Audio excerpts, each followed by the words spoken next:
Hi, good morning, all. How's everybody this morning? Wow, got a lot of people here already. That's awesome because I didn't give any notice that I was going to do a stream today because I was up so late making that uh, battery charging, whatever video I did. I can't even, what was it? Oh, charging the camera or powering the camera from a USB power bank. And I do need to come back and elaborate on that video a little bit. I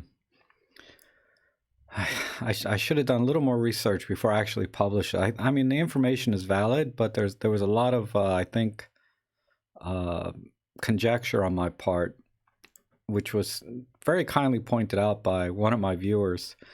But oh, thanks, Rick. I appreciate that. I mean, everything in the video is valid, right? The power bank works. Those are the recommended batteries and AC chargers and cables and everything. And I did make a lot of assumptions on the USB-C power delivery specifications or protocols, which I'm going to put links to in that video. So anyway, just watch that video with a grain of salt, basically, because I'm not a electrical engineer or specialist in that area by any means. I'm just a guy with a camera, right, trying to make something work. And I tried, buying the correct power source or power brick that should have worked, looking at the specs, but it didn't. So I just went with the recommended USB power brick, and it worked fine. But I'm sure there are lower capacity power bricks that you can get for your camera that will work just fine and power the camera. But I was a little hesitant to try another generic USB power brick that technically would meet the specs to power the camera, because batteries are scary, really, right? You always hear about them swelling up, causing fires, exploding, people getting injured. So again, that's kind of why I kind of went mainstream with relatively expensive power brick. I mean, when you add up all the components individually, though, if you were to buy them separately, the pricing still comes out to about $100 for, apples to apples kind of products. So I thought it was a decent value, even at 140, and then there's some coupons where you can get a little discount on that. In the links that I had in the video. So it no, I only slept about 3 hours. I forgot what I was talking about already. Great day to do a live stream, though, right? once this coffee kicks in, I'll be all right. I'll be all right. Oh, what's going on with my video again? Gosh dang it! I thought I fixed everything.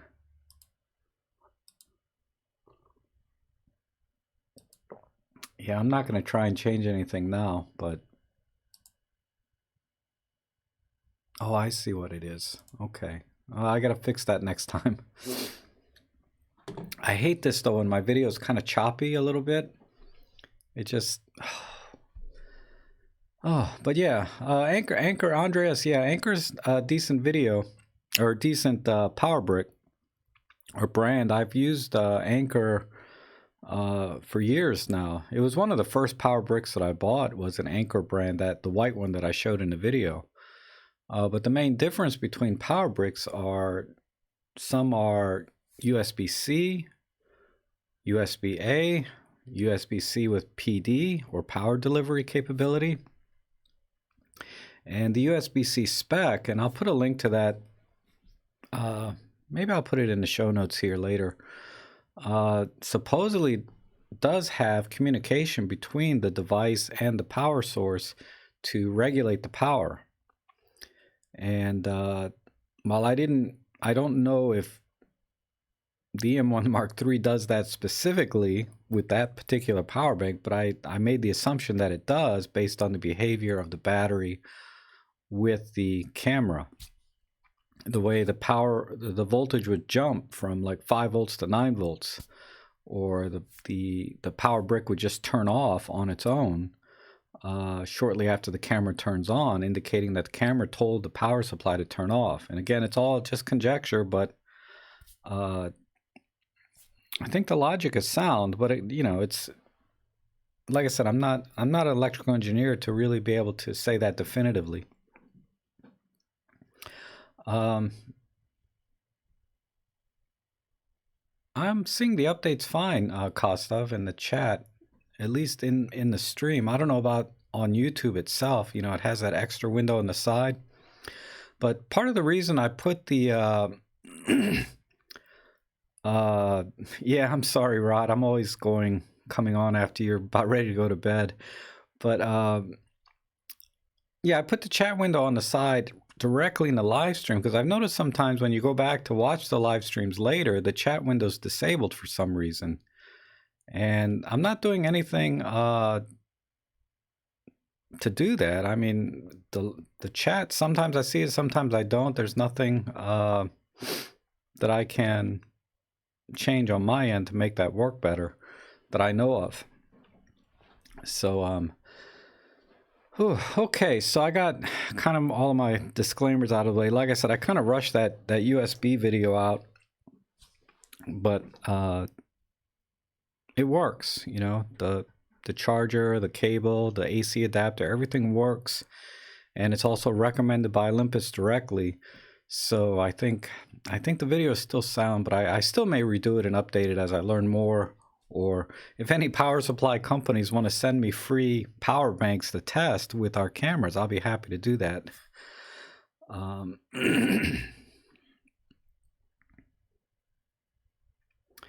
Oh yeah, Rick, that's a good point. Yeah, one thing I did not talk about in that video was a couple of the caveats with using USB-C power with the M1 Mark III. One is that when it's running off the power bank, it's not charging the battery. So it's an either or. The power bricks can either charge the battery or run the camera, but it won't do both at the same time. So that can be a little confusing sometimes when you're reading the specs or reading about the camera. You might assume that it's doing both at the same time, but it's not. Or you might think that it's not able to power the camera, but only charge the battery.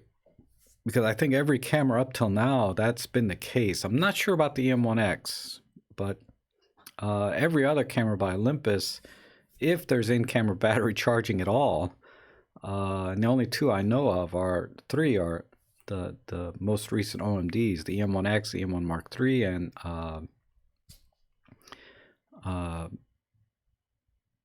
EM5 Mark III. Now, the M5 Mark III has a USB 2 micro or mini USB port, and that particular port doesn't support USB-C power delivery, obviously, because it's not a USB-C port. But there are some cameras that use that mini port to power the camera and or charge the battery, the same port. So I don't know why Olympus didn't do that. Again, it's kind of it's a lot more involved, right?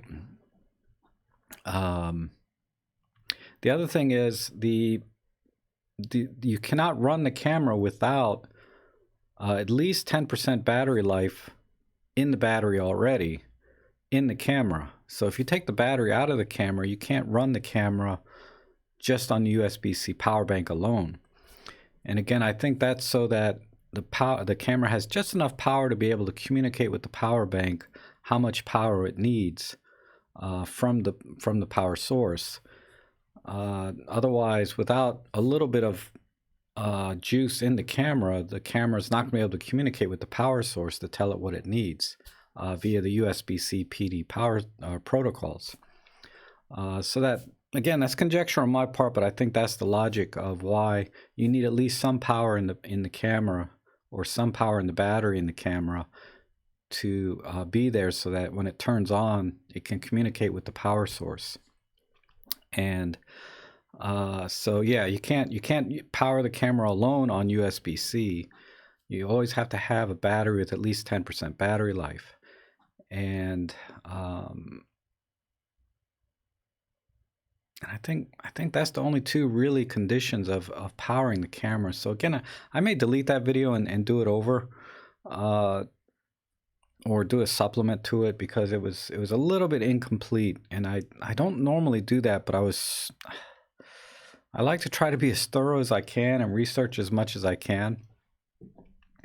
But I really I went out last night or the night before to buy that power brick from Best Buy, and I was just anxious to try it, and I was really excited. Everything worked. So I said, oh, let me make a video on this. This is awesome, right?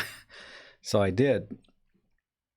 The question is, does the yellow-orange light indicate whether it's charging the battery? Yes. If that orange light is on, the battery is being charged by the power source. So that means that the camera is receiving power from the power brick or the power source, and it's charging the battery. But that only comes on when the camera is off. You have to have the camera off to charge the battery.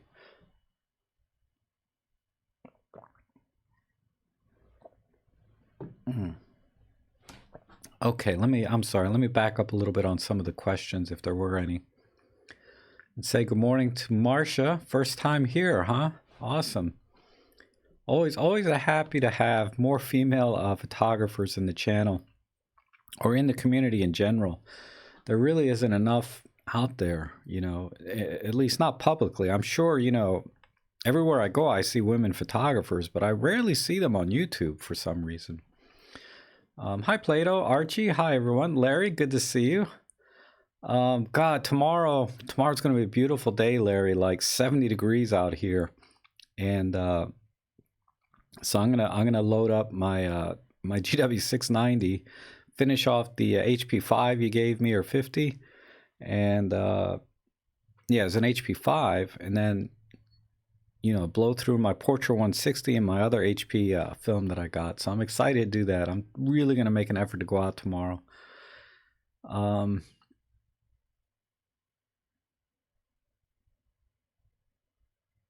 Let's see. Oh, hey, Roy, how are you? Oh, you guys were, I must have started really late, because you guys were really going at it here.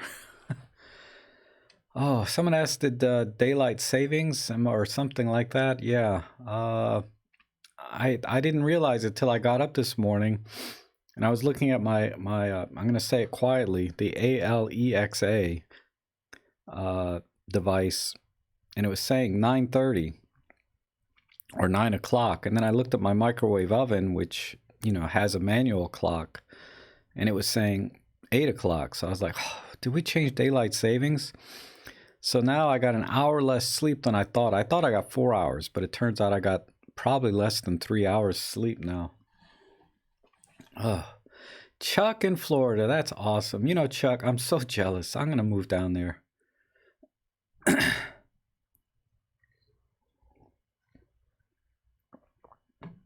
Oh, thanks for confirming that, Rick. Again, I'm, you know, like I said, I'm a guy with a camera, right? So I try things, and I try to apply some logic to everything I do, whether it's setting up a menu or, you know, using lenses, whatever. Everything I do, I try to apply some logic and a little deductive reasoning. But again, I should make that more clear when I do my videos, that, you know, my opinions are my own, blah, blah, blah, right? So take everything I say, not just me, but everybody on YouTube, with a freaking grain of salt. Because half the time, they're just speaking out their butt, right? I try not to do that, but I don't know. It's just human nature. Like, somebody asks you a question, you just, some people are better at it than I am. They can just say something. But I always try to be honest and never mislead anyone. I really try not to. But you never know how the human mind is, right? Subconsciously, maybe something's going on when people are talking to you. And they don't intentionally try to mislead you or tell you something wrong, but subconsciously their brain tells them to say something else, right? So I'm always very conscious of what I say and the words that I use. Like Salanto, Maddie, hopefully he's here today, but Maddie said in one of the comments that I said everything you need in the video and in my power bank video. And I guess on a broad level, that's true. Everything you need to power the EM1 Mark III, I showed you. But that's really a very definitive or finite statement, right? It kind of limits your options when I say something like that. And the video itself that I made also limits your options or implies a limitation to your options when buying power banks for your camera. So wasn't my intention to limit people's perspective on what they can buy or purchase, but that's what came out of my mouth, right? And again, I think that's something with the subconscious brain. Oh my God, this lag in the video is killing me. Hey Leon, how are you? Hi Captain. Gosh dang it.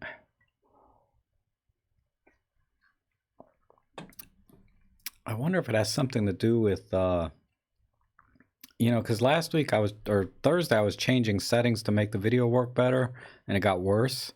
So I thought I put everything back to the defaults, and but I'm still seeing some lag here. Well, at least the audio is okay, right? I've been shopping new microphones too, just because I don't know what else I can buy camera wise anymore. So I gotta cure my gas problem with something else. Maybe with a nice new microphone. I really like those shiny 1950 style mics. But you know, microphones, just like camera gear, can get really expensive. My God, I was looking at a very basic setup with the like a Shure S55 Super Deluxe or whatever, plus USB-C USB interface, so I can connect it, you know, to the computer with a phantom power, etc.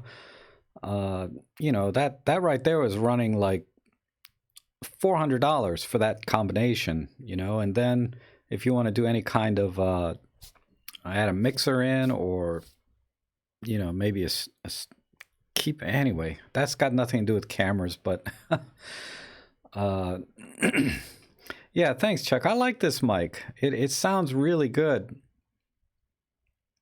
You know, and it's considering the audio acoustics in my room, the mic's not doing a bad job. It does have good rejection from behind because my laptop is roaring, right, with fan noise.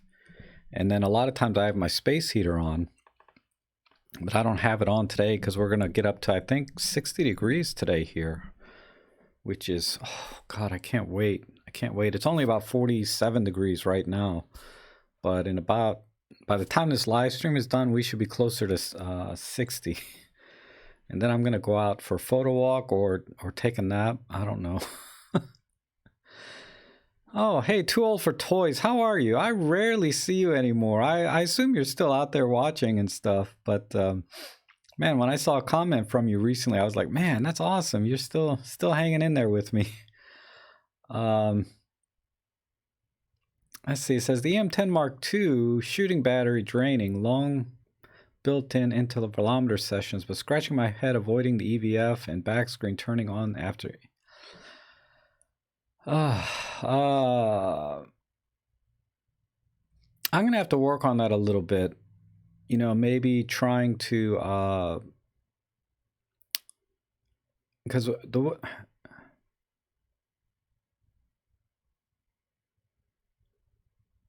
how avoiding the EVF and back screen turning on after every shot.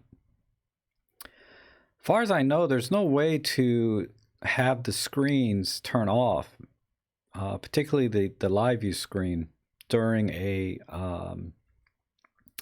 intervalometer or time-lapse type video, or, you know, sessions. So the best you can do now is just to lower the brightness of the live view. And it does make more sense to use the live view versus the EVF, because the EVF does draw just a tiny bit more power. And I'm going to be able to measure this to some extent now that I have the M1 Mark III. I can measure the EVF versus the live view. Now, the differences in power won't be that much because they're both LCDs versus the M10 uses an OLED and an LCD for the live view. Use OLED for the EVF. Because I hear OLEDs use a little less power, but who knows, you know, in practice. Because OLEDs, they only use power when a pixel is lit up. If the pixel is not being lit up, like it's a black pixel, it uses zero power.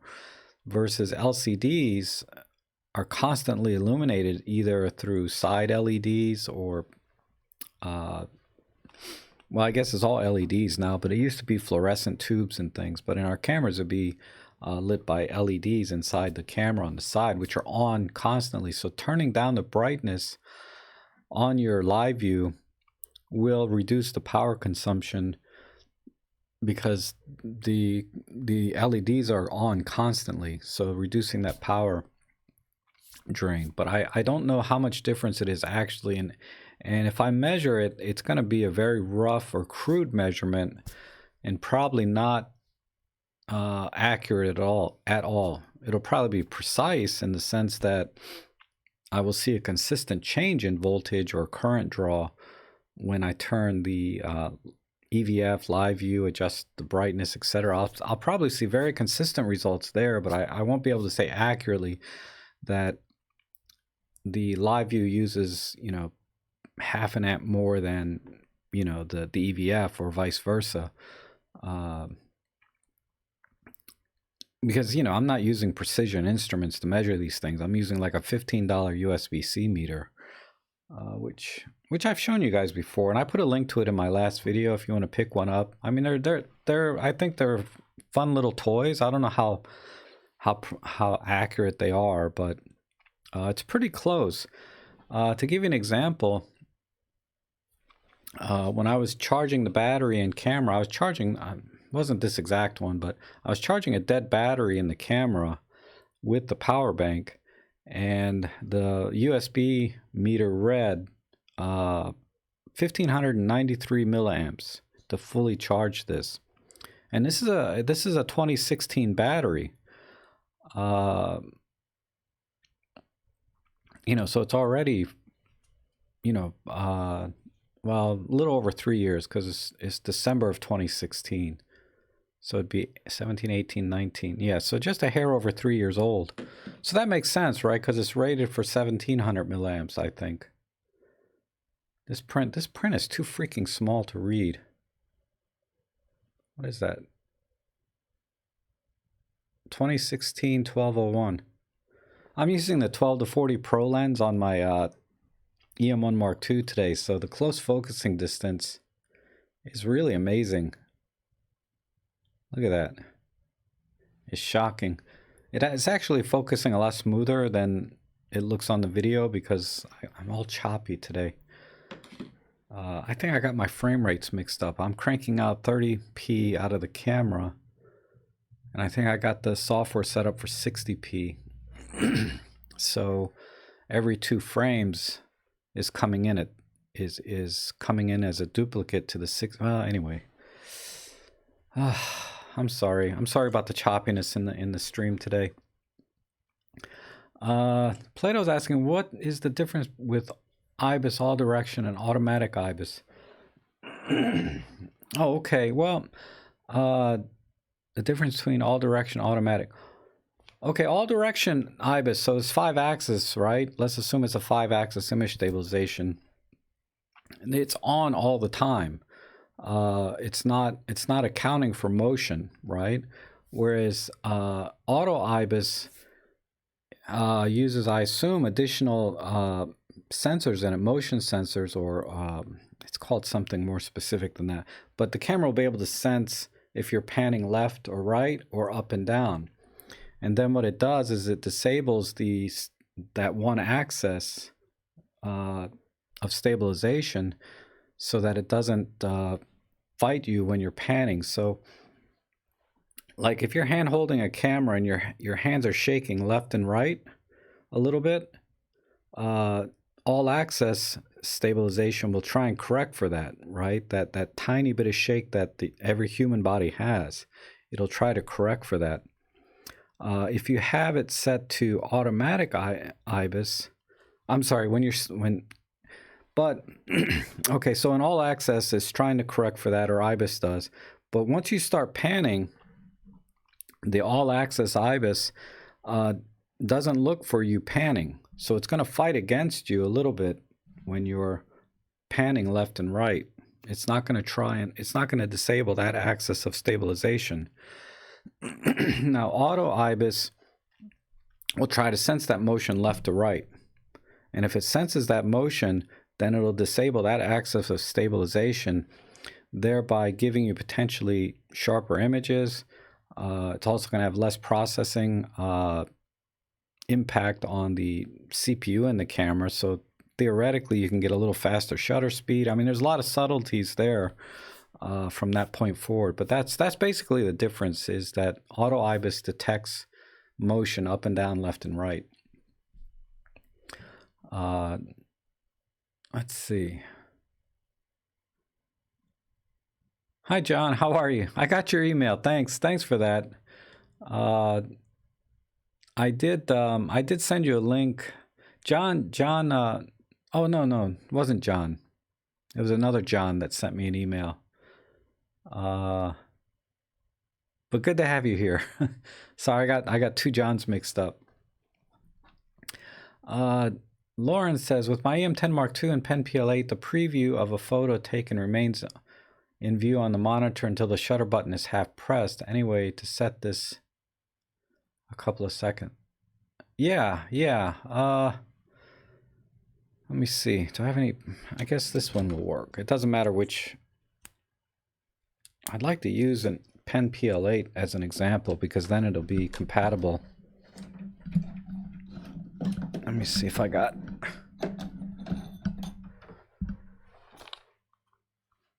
It's in the menu.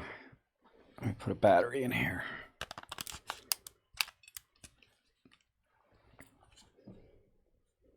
Okay, so I'll go in the menu.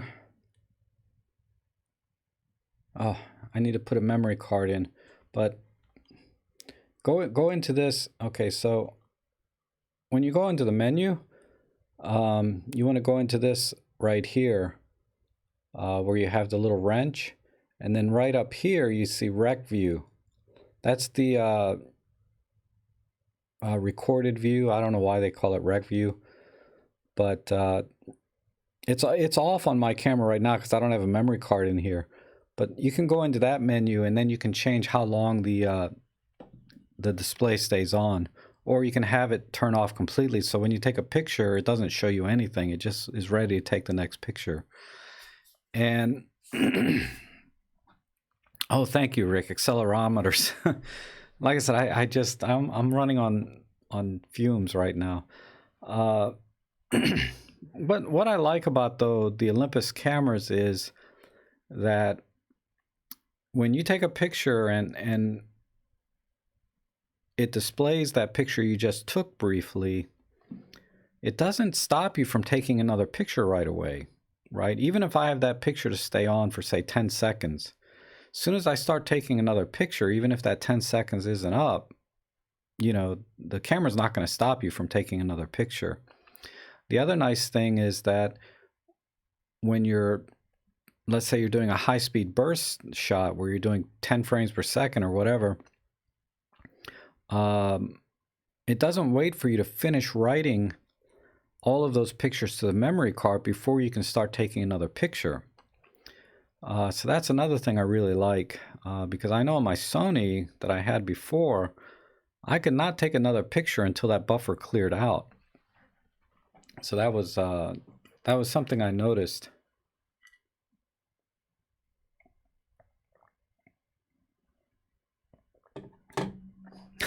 That's hilarious, Lauren. Ibis needs to deploy a parachute when sensing that Rob has dropped his camera. You know, I only drop my cameras at home. I rarely drop them in the field. I mean, time to time I do, but not as much as I dropped them right here in my own house. Because I make the mistake sometimes of practicing different things in my house. And I might take like 1,000 pictures of my living room and of my shoes and all kinds of just things around my house, practicing different things. I'm like, gee, how would this setting affect this? Or, you know, the light looks really good coming through the window right now. How do I capture that? But you know what I mean? I just have a camera with me all the time. I keep cameras like in the living room and in this room, so that if some idea strikes me, I just pick it up and I try it, you know.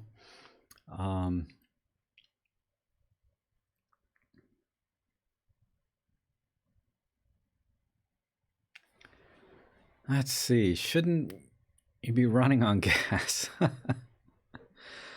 Oh, I know. I haven't checked what the deals are today at Best Buy and what's on sale. Oh, Elaine, gas stands for, Elaine's asking, what does gas stand for? It stands for Gear Acquisition Syndrome.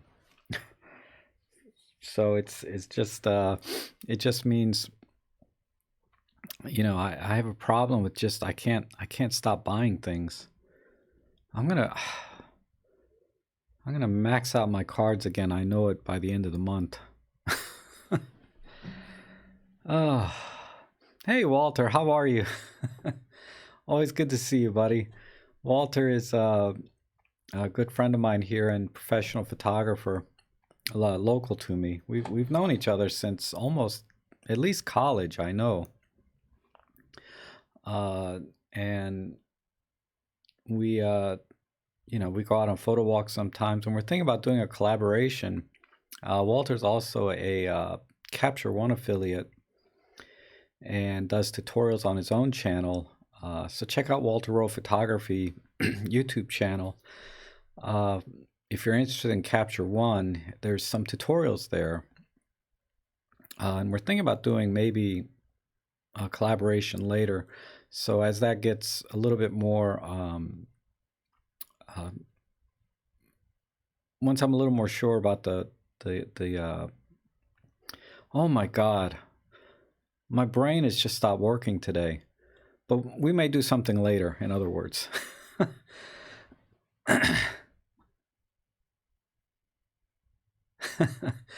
Yeah, I'm with you, Elaine. As long as my credit's good, I'm always gonna have a new camera. Oh, okay. So Walter's elaborating a little bit. I didn't want to share too much personal information, but I've known Debbie since high school, his wife, and we've been good friends since then.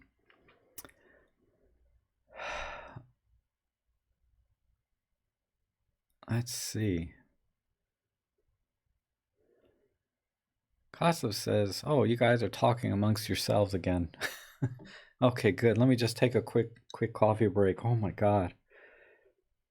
What time is it? All right. This will kick in. This should have kicked in by now, but I haven't finished this yet.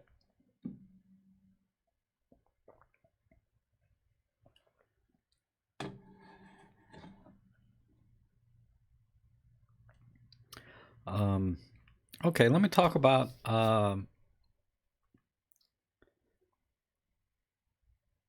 what would people like to hear or illustrate about Capture One? Yeah, Walter, the Capture One does not tether with the Olympus cameras, unfortunately.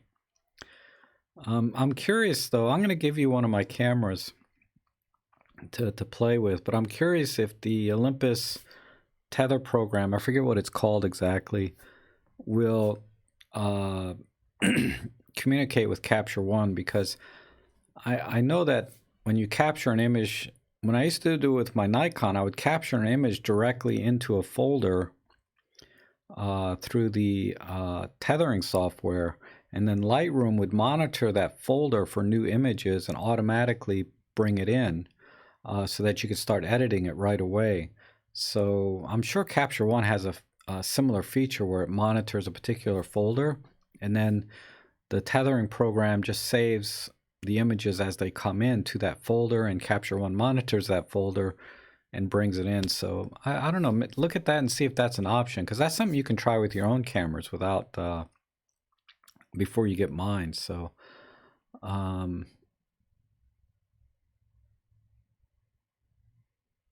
okay, so Walter's confirming that it's been probably 6 years since I've done any tethering. But you know, Peter Forsgaard did a video on tethering. I haven't watched it yet, but Peter Forsgaard just did a video on tethering that you can check out.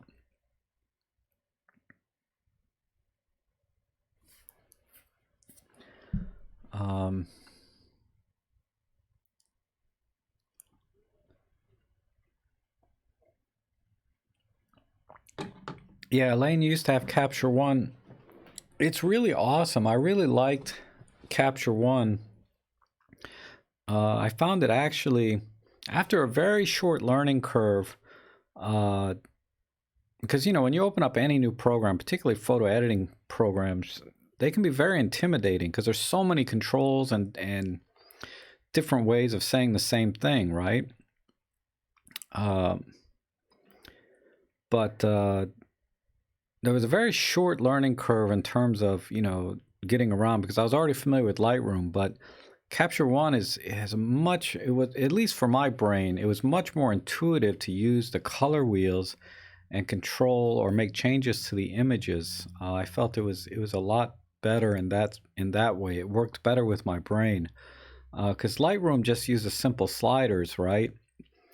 But Capture One uses colored dials, and now it's been a couple of years since I've worked with Capture One, but the entire process of tweaking an image was a lot more intuitive, and I got results much faster, or much better results than I would have with Lightroom. And the raw processing part of Capture One is also excellent. It does a better job than Lightroom. At least a couple of years ago it did, in my opinion. It was able to crank out, I mean, I was a big time pixel peeper a few years ago, but it was able to crank out a little bit more detail than the Lightroom version of raw conversion. And I think that's where we're going to see the biggest improvement in the future with all our cameras, is in the raw processing power of the software. Because that's exactly what our cameras do now when it converts to JPEG, right? It's doing raw processing. And that's why I think the new TruePic 9 processor, and I'm going to test for this, but you'll see claims that we're getting 1/3 of a stop or 2/3 of a stop better low light performance. They're usually talking about the JPEG image, not the raw image. So what that tells me is that the camera raw processing, in-camera raw processing, is doing a better job. And that may or may not be something that can be done in firmware. Well, it is something they can do in firmware updates in the future, and have done, like they did with the firmware 3.0 update in the Olympus EM1 Mark II. But I'm curious if the TruePic 9 takes it to another level. So I'm going to test for that. If Peter or Robin or Joe doesn't do it first, right?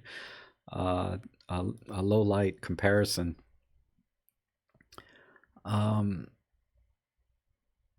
Hi, Victor. How are you? Don't worry. I was late myself too, Victor. I mean, 5-10 minutes. I don't know. They changed the hours on me today. I got very confused when I woke up, because I was seeing different times on the 2 clocks in my kitchen. Oh, thank you, Matthew. He's asking, is there a way to save the art filters in the custom dial slots? You can't save specific custom art filters.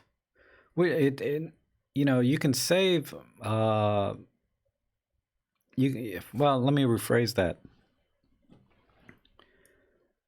you can oh, this camera doesn't have that stuff. Let me see. Do I got any juice in this? All right, this is the Pen F, but this one has 4 custom settings, right, on the dial. And so you know how you go in the super control panel, like so, and it's set to natural right now, right? So you would just go in. Wow, the green screen's kind of messing it up. It's hard to see, but I could change this to say monochrome, like so, right? And then save this to C1, so that every time I pull up C1, whether it's a my set or a custom setting, Olympus has kind of changed the name on that. It'll bring up C1 monochrome. So that's the way to do it. What I prefer doing personally, though, is art bracketing, and I'm going to do a video on the EM1 Mark III, but it's applicable to any of the Olympus cameras. You can do art bracketing, where if I want, I'll shoot in the natural color profile generally, and then if I want black and white or some other additional art filters, I'll program one of my buttons to do art bracketing, so that I just push that button, and then when I take a picture, I'll get the natural color profile, but then also I'll get the monochrome. I might get the vintage 3, and I'll get the gentle sepia art filters all at once. And that's the way I prefer to do it, is programming a button to bracketing the art filters.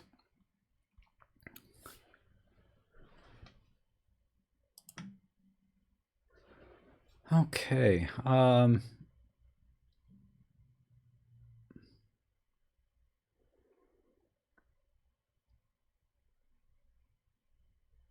So hopefully that made sense, Matthew, about programming art filters.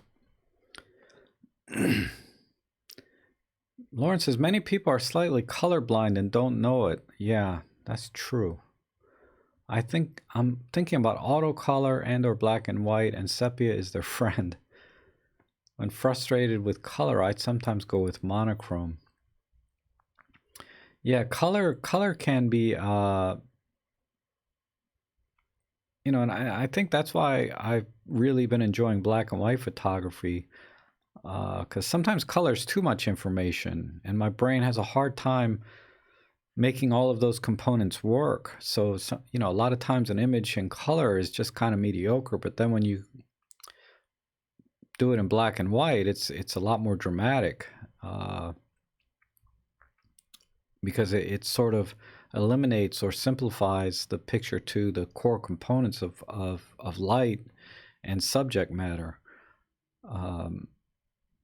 You know, and I guess, you know, any video about black and white photography will say that, so that I might be pulling that from my brain or subconscious of something I've seen before. But yeah, I'm starting to get a pretty decent feel for what I like in black and white versus what I like to see in color when I'm out shooting. And again, it's all personal preference, right?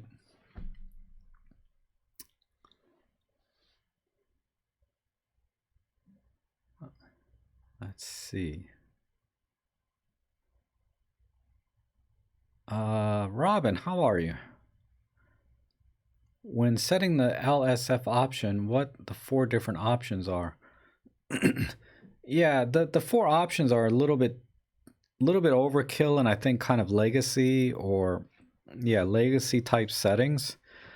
But you have like the LSF is actually 2 different settings. You have L, which is the image size in terms of dimensions, physical dimensions, or digital dimensions of the image. So is it a 20 megapixel image, 16 megapixel, 8 megapixels? So you have large, medium, small. And then the second part of that is the SF, which stands for superfine. And there's superfine, there's fine, and there's normal. There may be one more. Let me see. Is there a basic?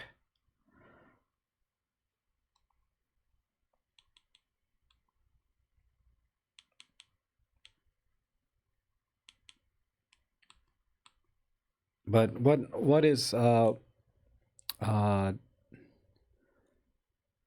um who is asking that? God, I have no brain. Robin. But Robin's asking about these four settings. Why are there four? And you can see each column is broken into two parts. Oh, so we have we have basic, we have normal, we have fine and super fine.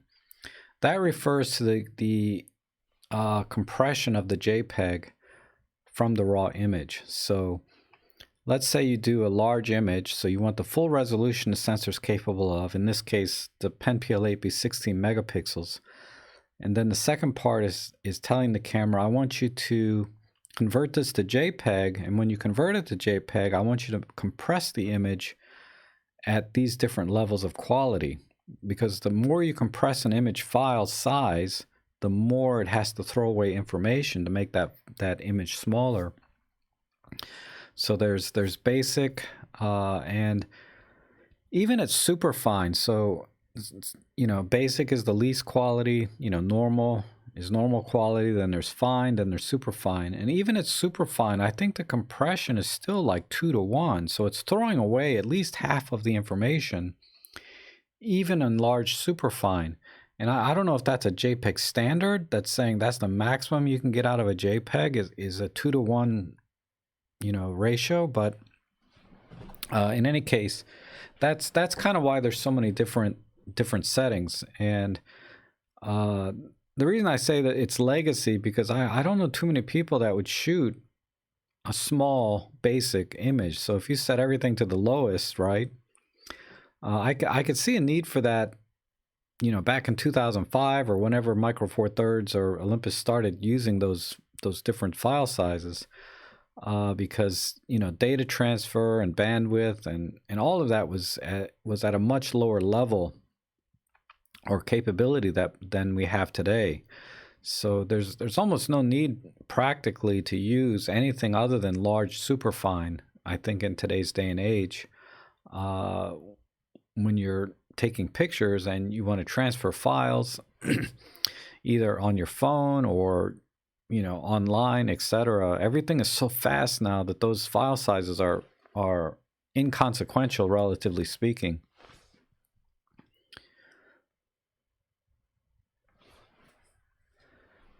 Okay. Oh, hey, Matthew. Yeah, I do have a video on bracketing, but it's kind of buried on art bracketing. It's kind of buried. Like I said, I'll do that. I'll do a new video on art bracketing. It's going to be actually part of another video I'm doing, but maybe I'll make one dedicated to that. Just a short, like 5-minute video.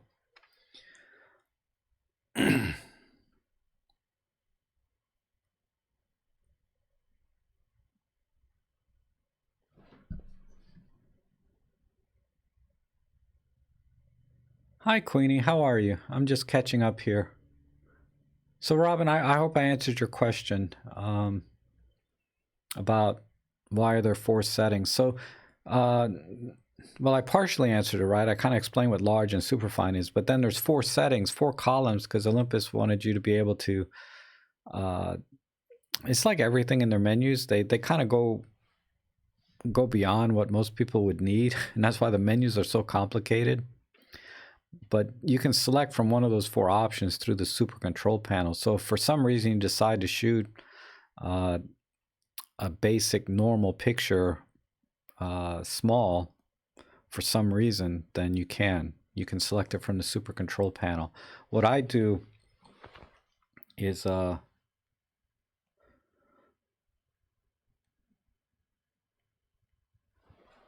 got too many cameras here.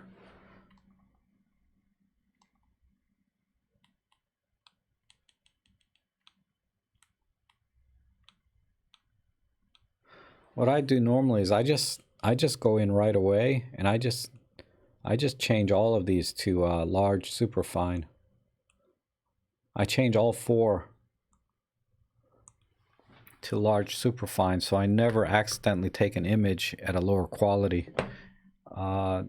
because it's happened before. Oh my God. I did a real estate job, one of my professional jobs. I accidentally took everything in like medium fine or something. Like I was walking out from a pro job with like 8 megapixel images. Oh, thankfully I got the exposure correct for 9 out of 10 images, and the JPEG was usable because I got it right in camera.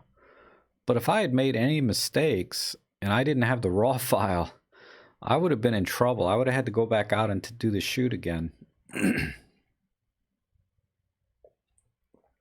that's why I'm a big proponent of getting the exposure right in camera.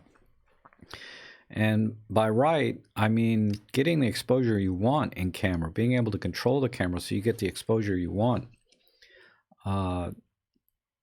versus trying to get the exposure correct later in post-processing, because it would be almost impossible with a JPEG file, and barely, you know, you can reasonably do it with a raw file, but it just adds so much work, and you could run into trouble very quickly even with a raw file if you're trying to correct for things.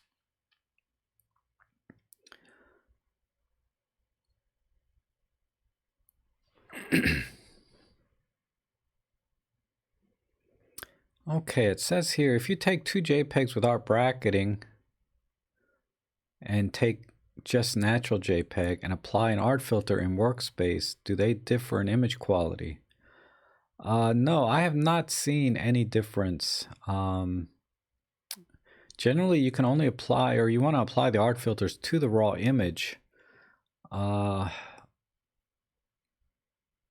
I'm not sure if you can apply art. I think, yeah, you should be able to apply art bracketing to, or an art filter to a JPEG in Workspace as well. I just can't remember now because my brain is dead. But the image quality is identical, at least on some of the art filters. Because what I did was I took a raw image with my camera, and I applied an art filter to it in camera. And then I brought those 2 files into Olympus Workspace, and then I applied the art filter to the raw file again, the same one. And then I took those 2 JPEGs, brought them into, you know, just visual inspection, I couldn't see any difference. So I brought them into Photoshop, and I layered them on top of each other, and I did a difference layer, which where Photoshop will show you only where the differences are between 2 images, and it came up blank, if I recall correctly. So yeah, it's very Olympus didn't really put a full effort into it. Basically, what they've done is take all of the programming that they've already done in their Olympus cameras and recompiled it so it works on Macs and PCs versus working in our cameras. And they sprinkled in some additional features that our cameras cannot do, but for the most part, everything you can do in Workspace, you can do in our cameras. Probably 90%, and then there's another 10% of stuff sprinkled in, like the tone curves, and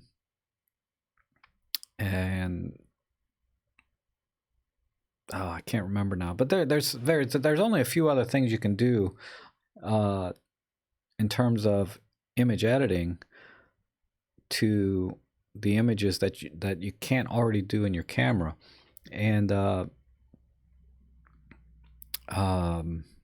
oh my God. Oh my God. I cannot think today.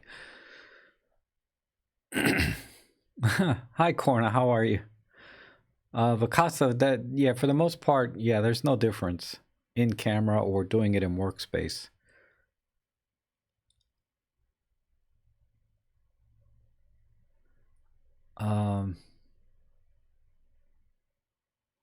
Corna says, I recently figured out a new window in the super control panel of my M10 Mark III. When I go to enhance in the art filter section, there's an additional column to the right below saturation field.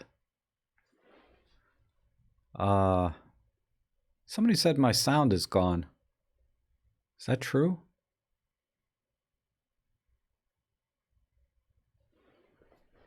I'm seeing fine. I'm seeing my meters going here. Yeah, Kornev. There are additional settings in a lot of the picture profiles that you can set. Some of them you can get to right from the menu or super control panel. So even on the Pen PL8, I really shouldn't use this as an example.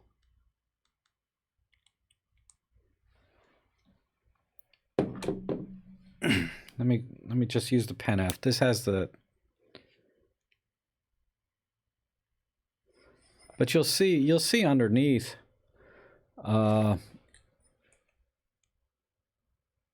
in the super control panel. Look at my mouth.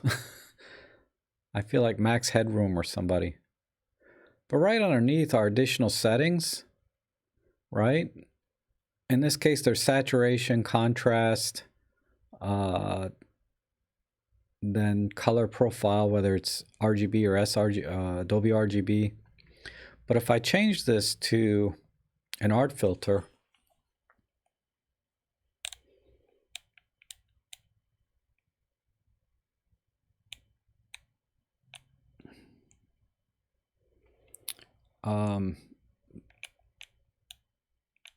sometimes, yeah, the settings are the same, but so that's what's in the super control panel. But when you go into shooting menu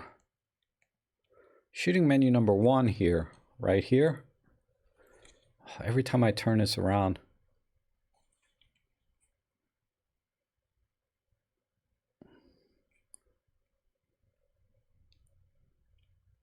come on, hello there. Oh wait, menu. Shooting menu number 1, you can go into picture mode, right? And click over to the right. And I enhance like you had in your example. There's saturation, gradation, effect. But the same thing's true if you have any art filters set up. Are there any art filters? But your art filters have similar things too,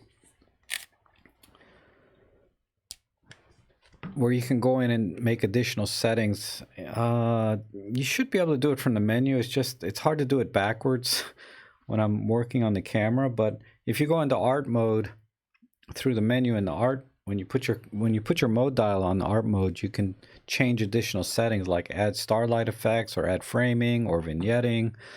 You have a lot of options available to you.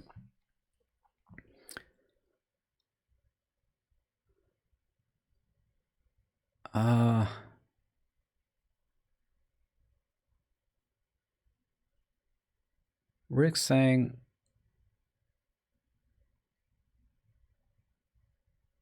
can you please explain why we use LSF plus RAW when we're using the camera special effects settings so we can see the effect in the EVF but have the fallback? Yes. And this is something I talked about in my Olympus for beginners, best settings for beginners. Even though I told you, you need to be, even though it's a beginner's video, I told you in that video, or I told everyone in that video, to always shoot large, superfine plus RAW, JPEG plus RAW, in other words. Because one day you're going to want to be able to come back to those RAW files and work with them. And you have your options are, you have a lot more options when you work with a RAW file than you ever will with a JPEG. Like I said, a JPEG file is compressed at least 2 to 1. So you're losing a ton of information. And if you want to experiment, you can experiment with RAW files a lot more than you can with a JPEG.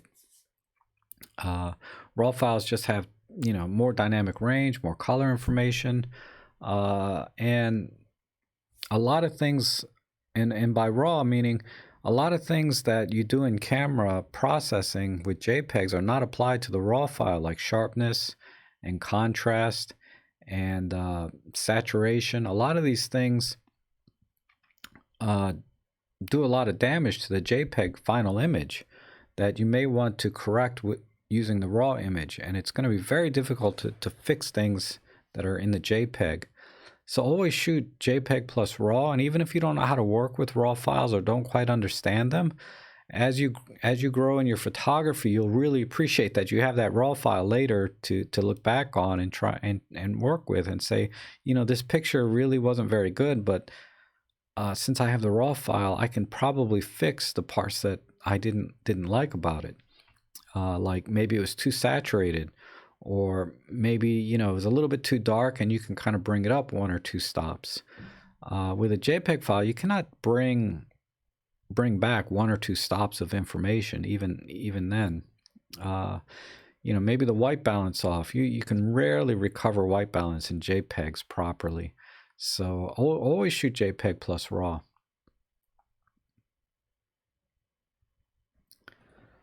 Kosov says, I like the color dial option in Workspace, though it's only available on the Pen F onwards. Well, the color dial option is really only available on certain cameras, right? So in the future, like, I don't know if the Pen PL10 even will give you a color option, but because I don't have that camera. But if you have an older camera like the EM10 Mark II, where you cannot access the color option, all you need to do is convert that file to a TIFF, a .tiff file, and then edit it that way, and then the color wheel option will come back alive for you. It won't be grayed out anymore. So that's kind of a workaround to work, you know, getting the most out of Olympus Workspace is to convert your raw files to a TIFF file. Because TIFF files are supposed to be uncompressed, just like a raw file. And again, it's a little bit out of my comfort zone to say that, but as far as I know, TIFF files can be uncompressed raw data, just like a raw file. So working with it in Olympus Workspace and getting all the options available, you know, that's the workaround. It seems like shooting with Olympus primes, a setting of 1/3 or more seems to be the norm. Have you noticed this? Blown highlights seem too easy to do otherwise in JPEG. Oh, I'm sorry, you meant minus 1/3. So 1/3 EV, right? 1/3 of a stop.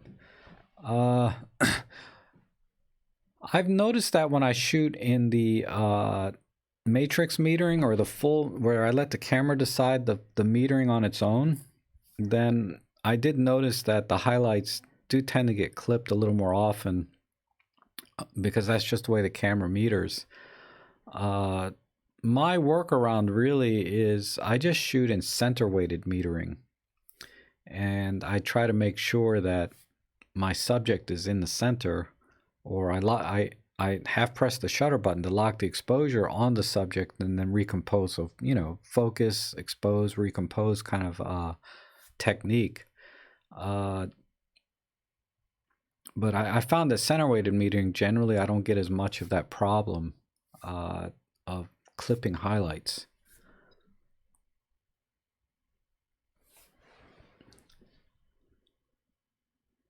Mike Hammerly says, Rob, you did a video on charging the EM1 Mark III, and on the LCD screen you had a big green X showing. What setting put that on the screen, and why did you use that? I had a big green X showing.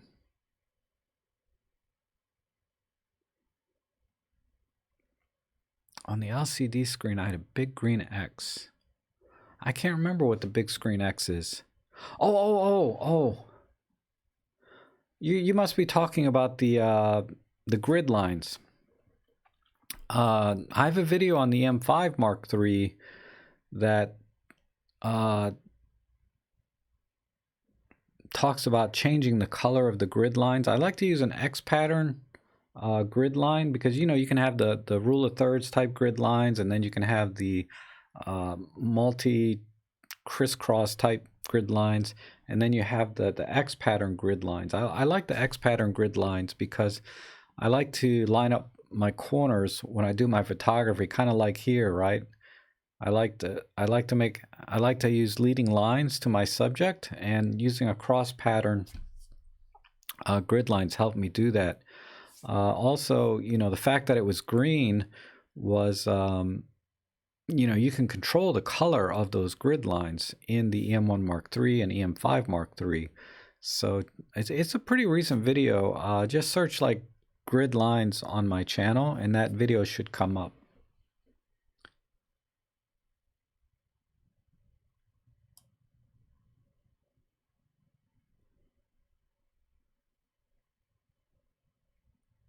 Oh yeah, John's talking about Robin Wong's workspace tutorial. I just kind of skimmed through it, but I'll have to watch it. But he always does a good job on his videos, so I have no doubt his tutorial is awesome.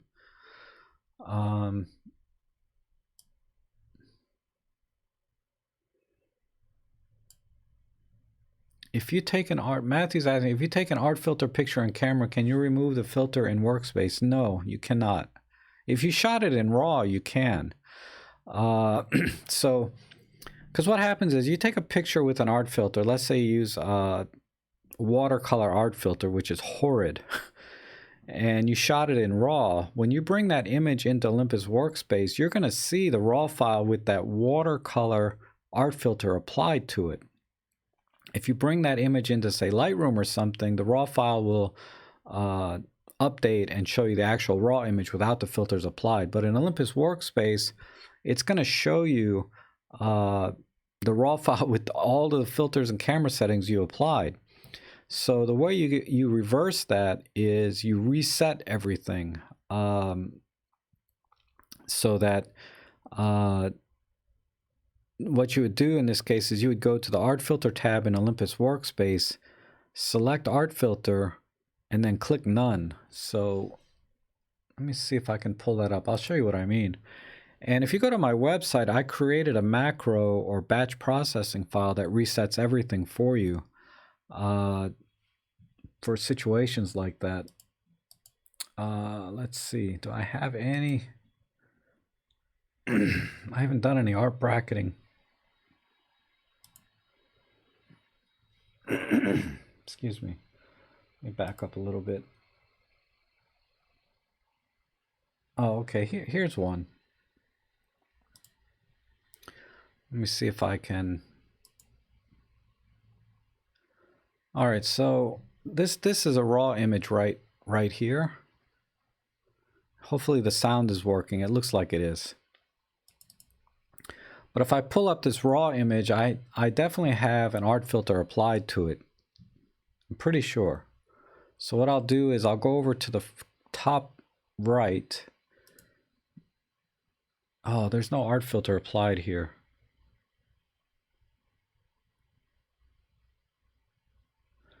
But if there was, you would see this. And you would just, what you would do is you would, I have to find one that has an art filter applied to it to help you. Because otherwise this makes no sense. Let me see. See, I did art bracketing with this. You can see that this is the raw image, and then next to it are like 5 or 6 duplicate images, but with different art filters applied.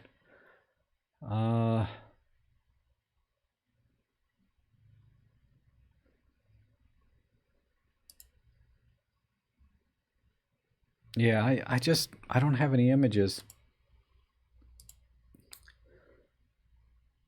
that I took straight up using an art filter. I do art bracketing. But let me pull up. But you know, if there was a art filter applied to this raw image, you would just go to this tab under the art filter tab and select no filter at the top, but make sure this box is checked. So you're checking the box and you're telling Olympus Workspace to turn off the filter. So that's basically how you do it.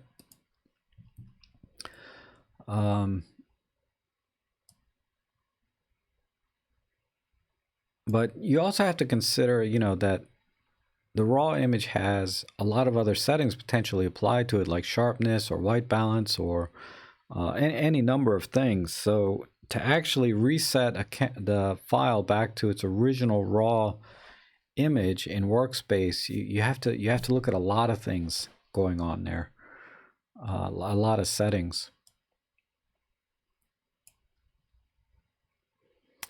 Lauren says lenses and camera light settings need differ so much. There is something to be said about using less cameras and less lenses, as sometimes I forget the traits of the yeah. Yeah, simplify, right? Cornus says, okay, thanks. I was just wondering what the different effects settings do. High, low, standard. Is that the only strength of the eye enhance effect? Yes. I don't use eye enhance. I actually turn off eye enhance, and I turn off a couple other different picture profile modes that I never use. And eye enhance is definitely one of them. I feel like it makes the cameras too vivid or too contrasty for my taste, so I always turn it off. How much in the super control panel, the fourth column options set? Oh, I'm sorry. I see now in the super control panel, the fourth column options set in the menu. Thanks. Okay, you're welcome, Robin. Photoshop, more of everything with RAW. Yes. Lauren says, won't JPEG plus RAW yield a huge amount of data save and the cloud transfer time? I guess I should be doing it though. Yeah, you should be, Lauren. If you work with RAW files, if you're a JPEG shooter, don't worry about it. I mean, there are people, they never work with RAWs. They just shoot JPEG and they're fine. But I mean, I think as a beginning photographer or enthusiast, you want to be shooting RAW. Even if you just have to do some very mild processing, a RAW file will take you a lot further.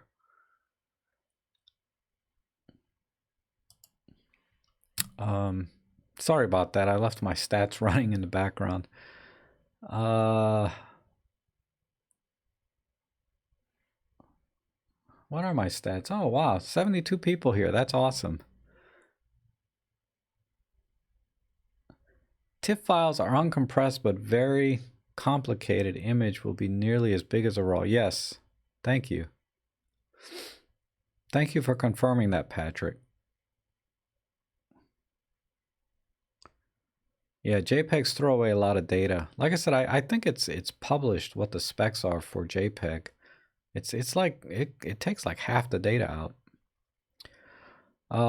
Leon says, Rob, can I use extension tubes on my 30mm f macro to lengthen the distance of the subject? I haven't tried it, but yes, I have tried using extension tubes on other macro lenses, and it does give you a little bit more working distance. Hans, how are you? I think we've been emailing recently about something, and I meant to answer your question here. Oh, well, it wasn't your question, was it? But yeah, I do want to show you guys something. This is for another viewer. They were asking me about something in an email. Let me see if I can find it without.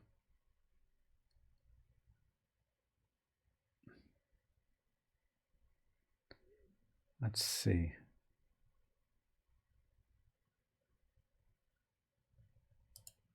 Oh no, it's from Sam. Okay, sorry, not you.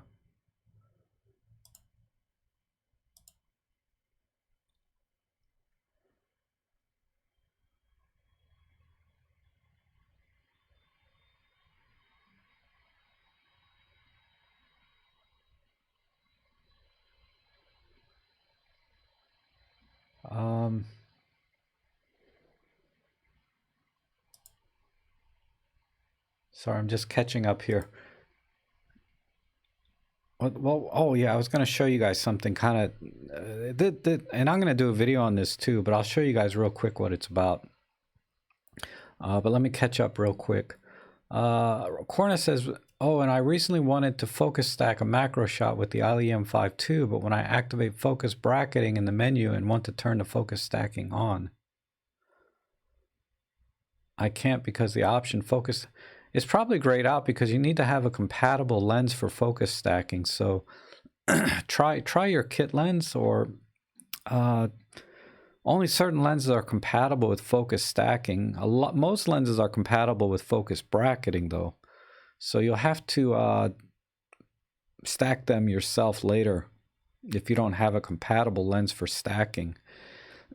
Like I'm sure most of the pro lenses are compatible with stacking, but not necessarily the kit lenses, Corna. And there's a software called Picolay, Picolay, that's free, that does a great job at focus stacking. And I have a video on focus stacking and focus bracketing, and I go through the process of the bracketing itself and explain it, but also do a tutorial on Picolay on the second half of that video. So if you want to know, if you don't have the option of stacking in camera, I think you should look at Picolay.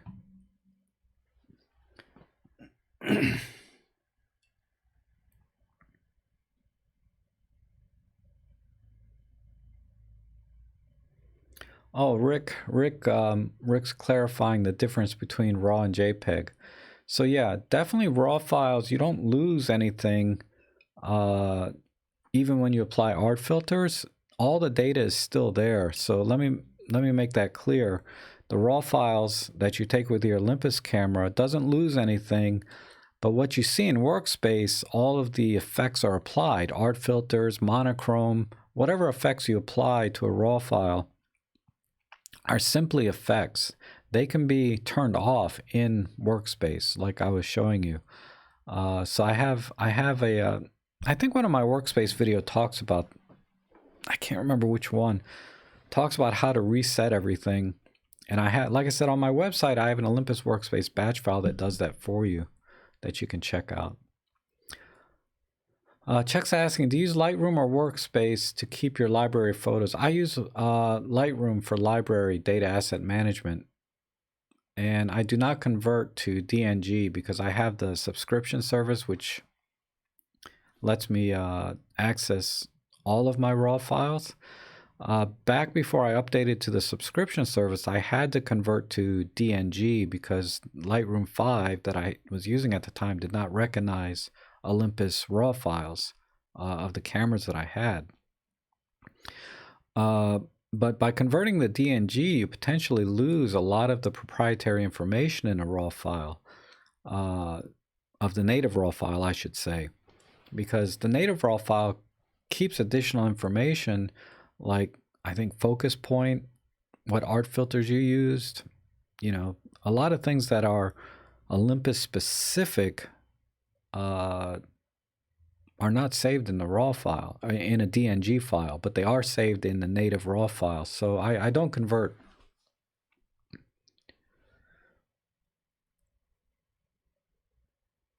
Hey, Jose, how are you? Hi, Ray. Steven says, do you have any info regarding spot metering high and low and when to use it? I should do a video on that too, but let me see. Spot metering high, I think, is to, I always get them backwards in my brain. let me change it to, okay, so a spot metering high is trying to preserve the shadow information. So it's kind of pushing the exposure to the right. And spot metering low is the opposite. It's trying to save the highlight information in the image. So I haven't extensively tested exactly how that works, but just from the few images I take, when I put the camera in spot metering high, the camera will meter for the shadows to be exposed properly and then not care about everything else. So it may push the exposure too high and clip the highlights. but it doesn't care. It's not worried about trying to clip the highlights.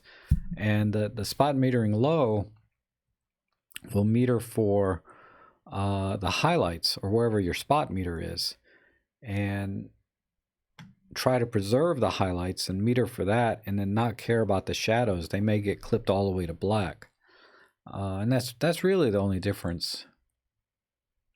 But I'll have to do a little more testing and be more specific about that, exactly how it works, because but that's kind of the gist of it. But by video, I mean I need to show some applications of where you would use it and why, etc. Micro 43 Shiways, would you consider adding more Panasonic M43 to your videos? You have a Panasonic camera and Emily and Maddie on your guest list. It would have been nice to add some real class.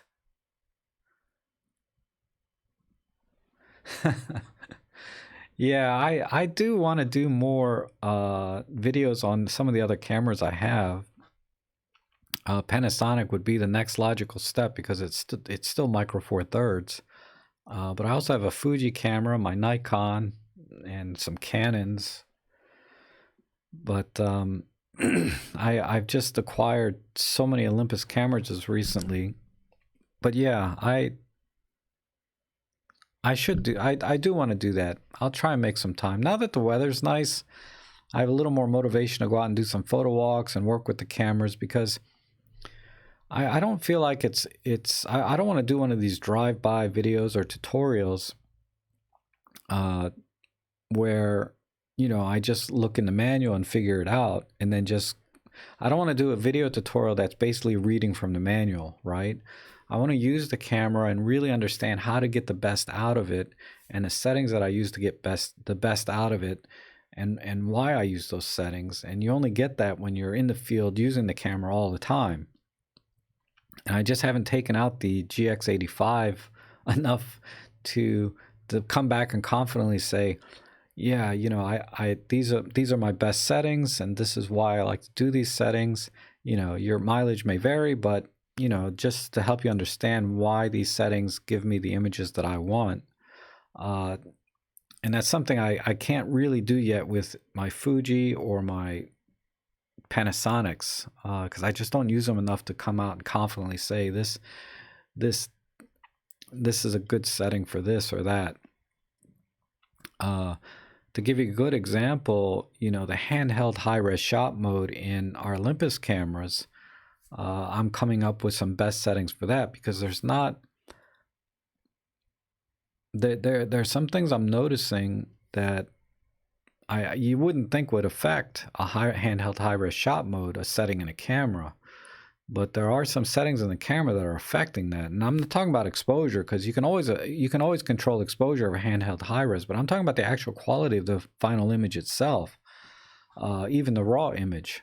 So once I get a little better grip on that, and I'm able to duplicate it consistently, I'm going to share that with everyone. But that's something you only get when you use the camera all the time, right? And then I'm just not there yet with the Panasonics or Fuji, for that matter. Hans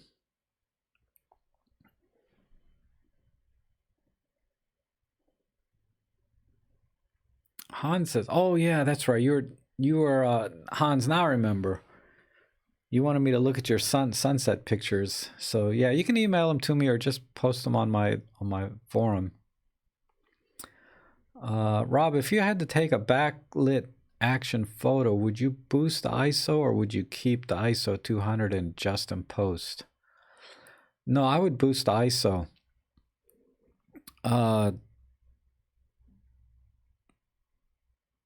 Most likely, because you know you're with action. I assume you're forced to use a faster shutter speed, and you know if you're only off by one stop on the subject, so then yeah, that's not really backlit, right? When I hear somebody say I have a backlit subject, we're probably talking 5 to 10 stops difference between the subject and the background, so that the subject is really dark or almost a silhouette. And even with a raw file, there's not that much wiggle room. 2 stops maybe you can comfortably raise on if the subject is a person, right? If it's an inanimate object, I would go 3 stops because the human eye is not as sensitive to problems with noise and things on inanimate objects. But when we get a little bit of noise on something like a person's face, most people can pick that up right away, right? Like they will spot a bad quality image. But not so much with inanimate objects. You have a little more wiggle room perceptually. But yeah, I would raise the ISO. And raising the ISO in camera is generally a better idea than trying to raise the exposure in post, because raising the ISO in camera, the camera is getting the raw data from the sensor before any processing and adjusting with the ISO, right? Once it writes that file to the once it writes the raw file to the memory card, and you try to post-process that file, all of the processing has been baked in, even in the raw image. So if there's a certain amount of noise at ISO 200 that's baked in, when you bring that into post-processing and try to raise the exposure back, that noise is still there. Now, when you raise the ISO in camera, the camera sees that the noise is there at ISO 800, for example. But the in-camera processing will try to reduce that noise before it creates the raw image. And generally will give you better results than, say, raising an ISO 200 file by 3 stops versus raising your ISO by 3 stops in camera when we're talking about raw files. Okay, so hopefully that helps. Let's see.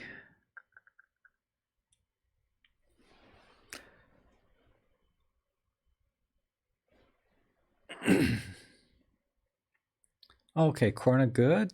Chuck, I use a Helicon focus stacking. Okay. A Helicon focus for focus. What is that? A Helicon? That sounds familiar. I mean, I've seen that word Helicon before, but I have no idea what that is.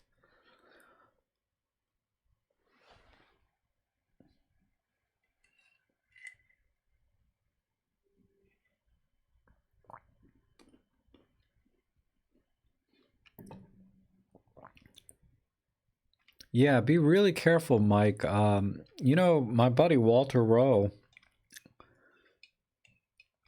because Mike's saying that he used to convert all of his files to DNG for future proofing, but my buddy did that. Walter, he converted everything to DNG, and then several years later, he was having a lot of problems working with the DNG files in Capture One or so. I forget exactly what issue he had, but he kind of regretted that decision because he lost the proprietary information. But next time he's on, I'll ask him about that. I can't remember exactly why, but he kind of regretted converting to DNG because he was shooting the like Nikon D100s, right? That old camera. And he converted all of those to DNG, and now he regrets it because now he's using Capture One. And Capture One, I guess, is able to use some of that proprietary information in the processing. And but now that information's gone. But I'm just kind of, my brain is just not there today, so I may be remembering that wrong. But I believe that's what happened. Lauren says, I like the Panasonic Zebra for blown highlights.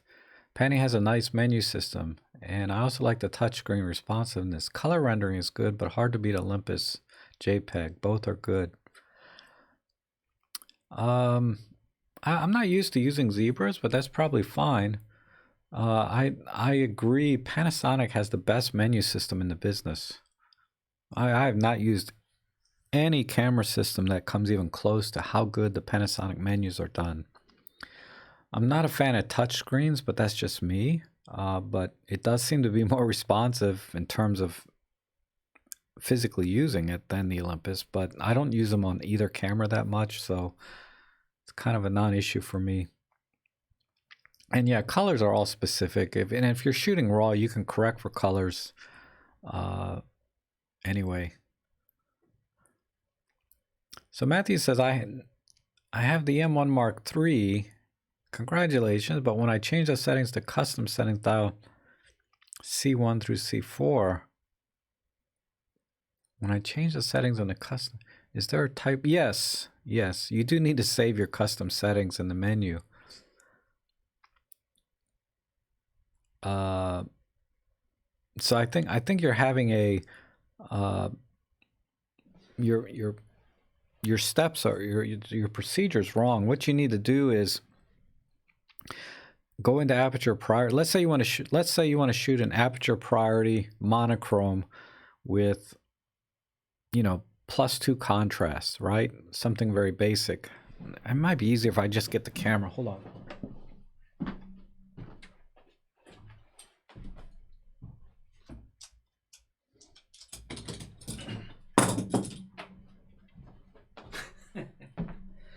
Dang.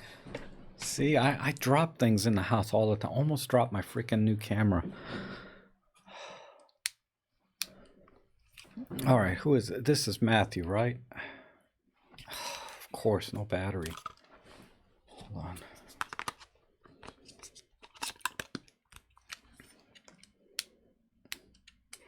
All right, so right now it's on C.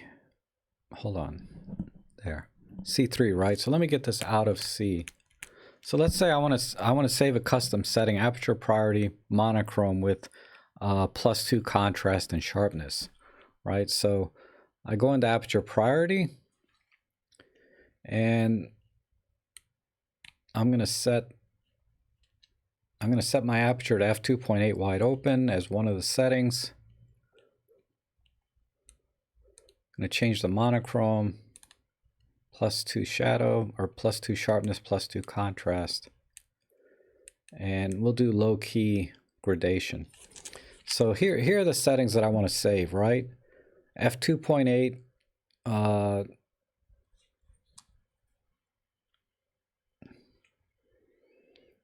monochrome, f2.8, +2 shadow, +2 sharpness, +2 contrast, auto ISO, auto white balance. So everything on the super control panel. That's what I want to save as a custom setting. So what you do is you then go into the menu. Stop it.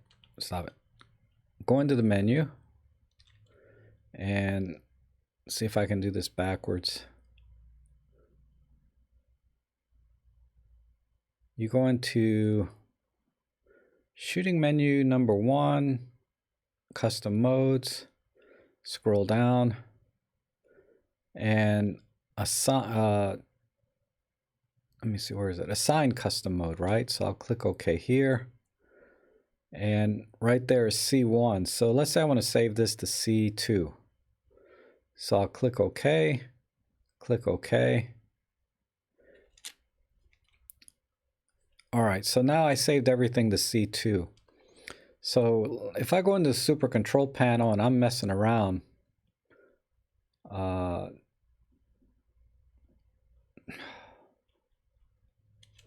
on. Yeah, all right. Sorry, I don't know. I was holding another button.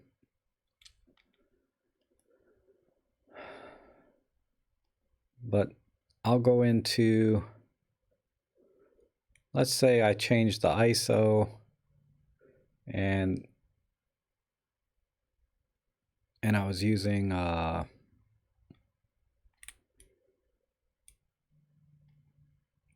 there.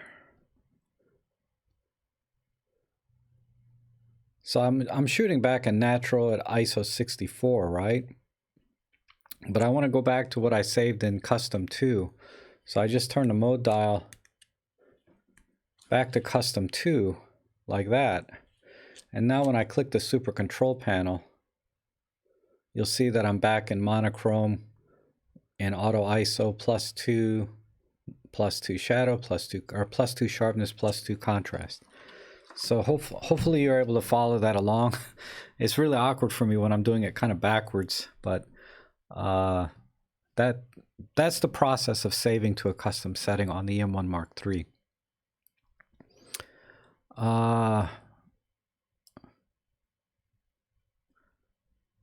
Thanks for taking the question, Rob. My subject almost black against the sky. My ISO 1250 photos have a ton of noise, but when I adjusted in post via different tools in Lightroom, the result was way better.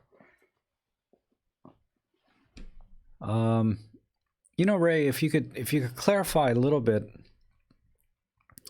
are you saying that when you took the pictures at the higher ISO, they were noisy, but if you took the pictures at a lower ISO and then adjusted them in Lightroom, you got better results?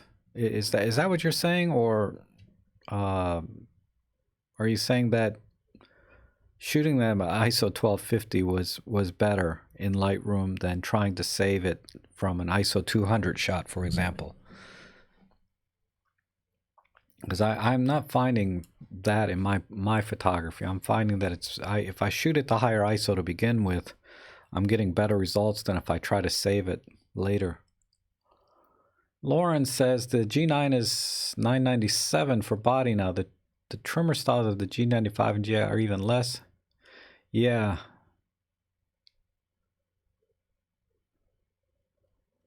Yeah, the G9 for $997, that is tempting. I'm gonna wait a little bit though. I think in June is when we start to see some like summer sales, summer event sales. At least for Olympus, and maybe the Panasonics will be even cheaper, or maybe a used one will pop up before then. Because if I can get a used one for about $700 or $800, I might do that.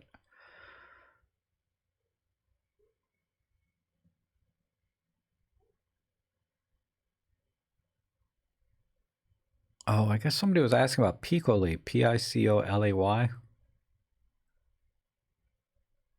Is that what you're referring to, Photoswin and Chuck?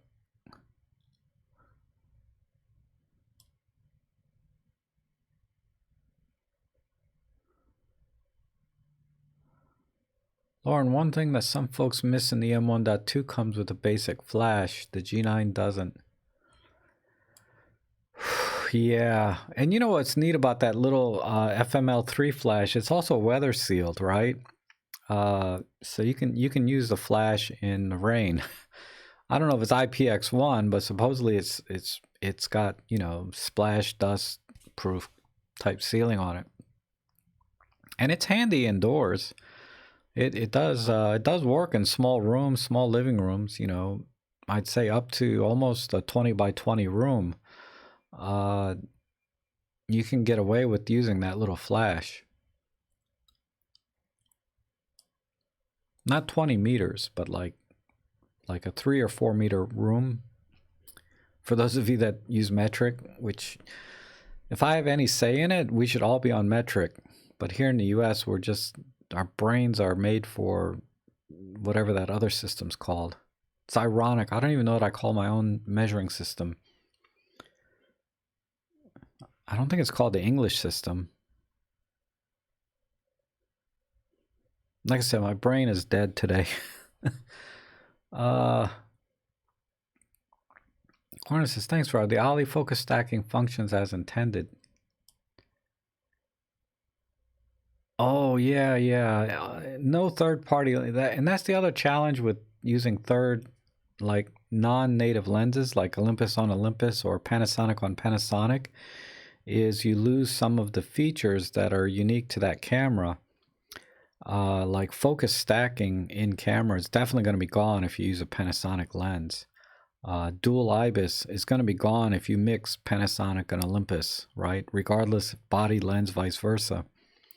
I've also heard that you lose the depth from defocus on Panasonic when you use an Olympus lens. I mean, you still get contrast detect, but the depth from defocus logic is not there when you're using Olympus lenses. That's not something I can confirm, but definitely I know some features on Olympus cameras are disabled when you use Panasonic lenses.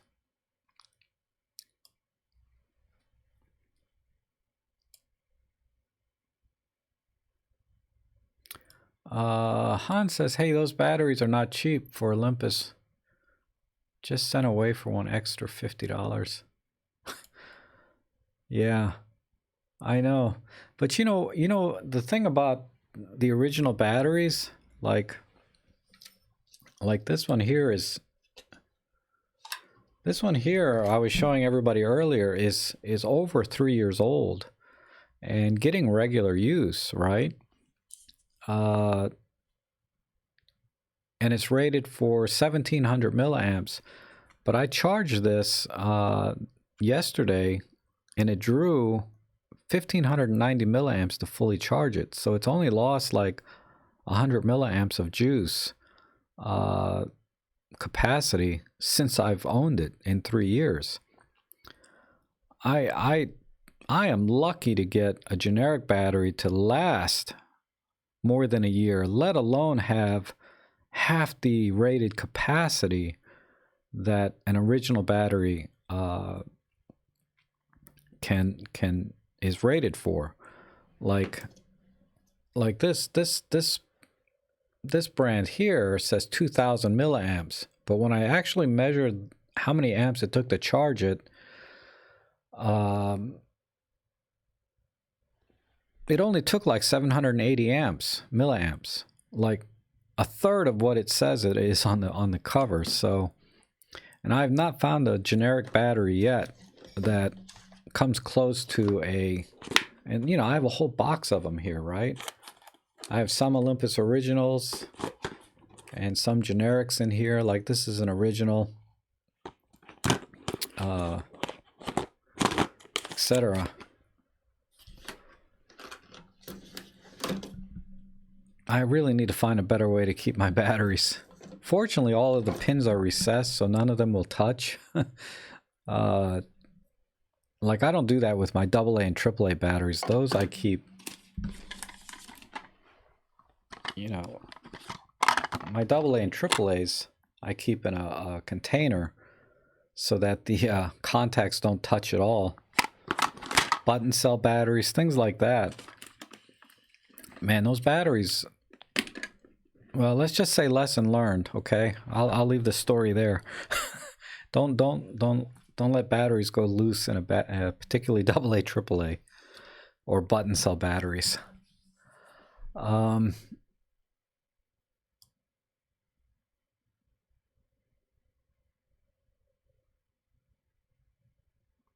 penny is on sale these days. Seems like a super good lens. Also, the Ollie 30 macro is on sale. Wow.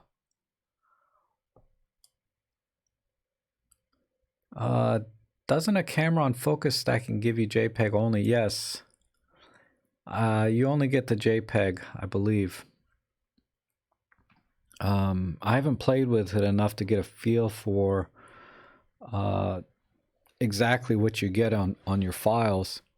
But if I recall, it'll give you the JPEG stacked, but you still get all of the raw images that it took. So if it took like 10 raw images and then stacked them into a JPEG, you still have the raw files to go back and stack yourself in software. But the final image is, I'm pretty sure, is a JPEG. Fish Peg. I programmed one of my custom buttons on the M1 Mark III for Live View Boost on 2.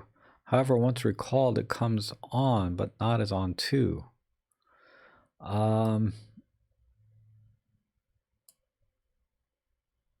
That's a little bit tricky. You know, I'm still working with the M1 Mark III myself, but let me put the battery back in. I think I know what the problem is. Because a lot of times, so you're saying you programmed one of the custom buttons.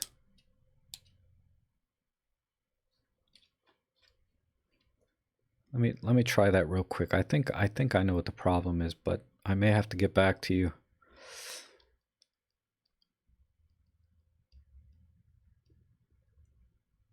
Let me program the ISO button.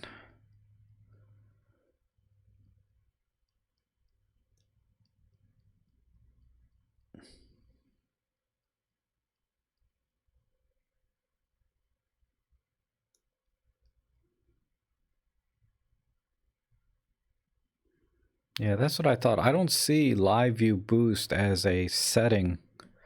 Oh, duh, it's right here.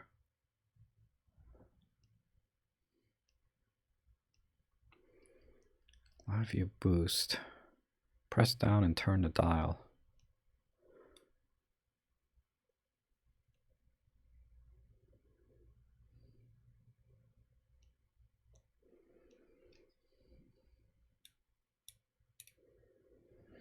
Yeah, so what you have to do, all right, so I programmed the ISO button to live view boost, right? Let me get this in frame. So you can see that when I push it, the live view boost comes on and off. But what I can do is you have to hold the button down and then rotate it. And then you can select which live view boost you want. So if I want on 2 like that, then I let go. Now it's on 2. But if I want to turn it off, I can just hold the ISO button down and change it. So that's what you need to do. Hold the button down that you programmed, then rotate the front dial to change which on live view boost you want.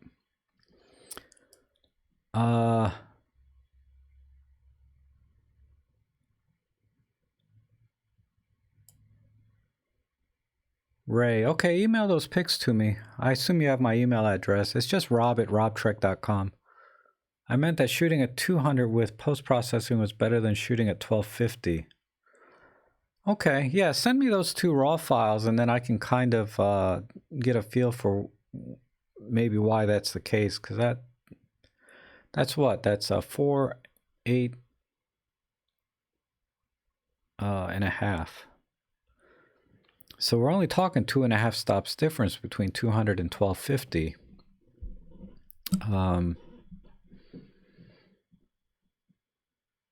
That might be why. Because usually a raw file, you can go about 2 stops, no problem. And you're only going 2.5 stops in this case, Ray, from a raw file. You know, it's when you're like 5, 6, 10 stops difference between the subject and the background is when I think shooting high ISO is a better deal than trying to recover in post. But from an ISO 200 to a 1250, that's kind of right on the line or the cusp of where should I fix it in post-processing or should I have shot it in higher ISO? But I'll look at them.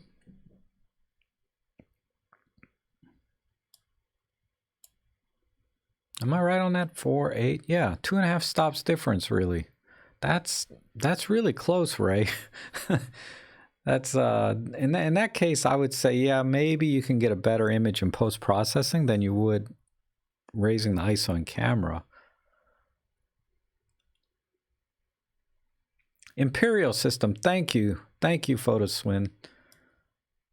Thank you, Patrick. It's the Imperial. God.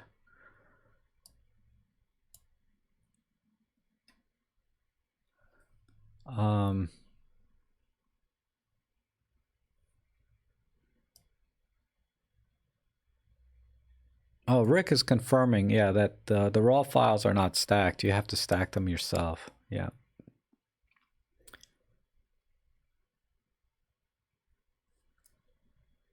Where am I at? 11:47. I'm only a few minutes behind here. I feel like I'm like a whole day behind everyone. Am I? Yeah, okay.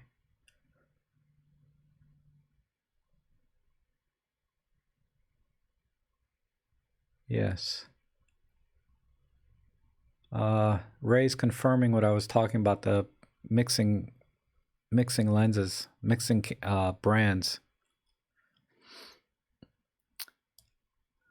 You know, purple fringing, some other corrections sometimes aren't done when you mix camera brands. That's true. I do get a lot of purple fringing with my 7 to 14. I haven't tried that on my GX85. I think that's why I still have that stupid lens, my Panasonic 7 to 14. I don't need it anymore, but I do want to test that.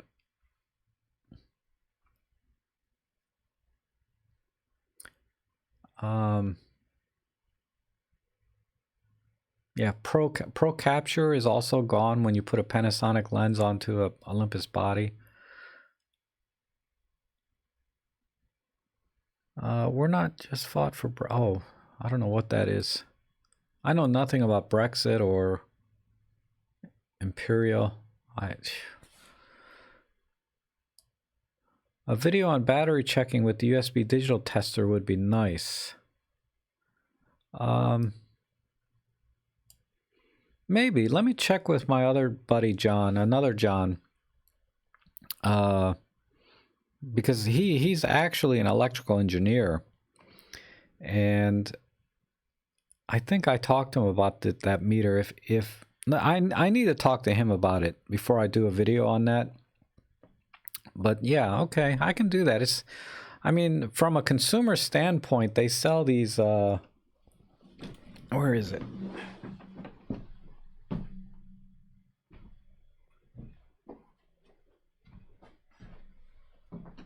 They sell these little meters. This is the one that I bought, but they have some other ones that might be better than this. Let me check something.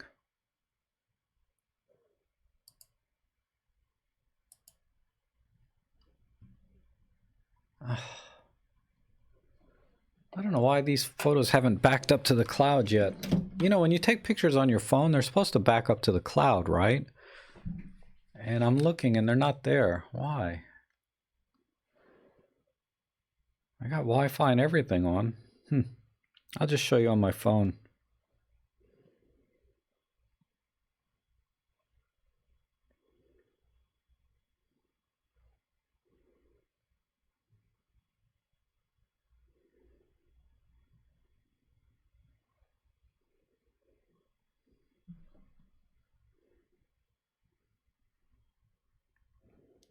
But yeah, here's a picture I took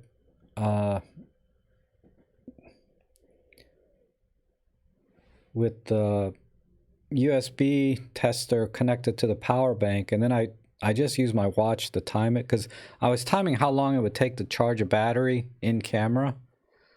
And then so what is it, 2 hours and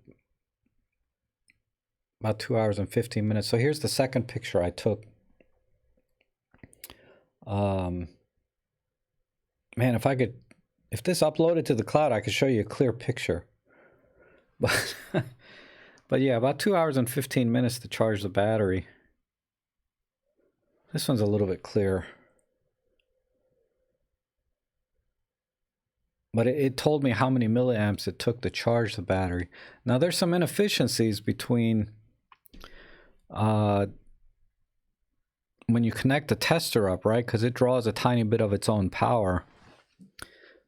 But I don't know, when it's measuring, does it include its own power draw from the power bank, or exactly how it measures? But okay.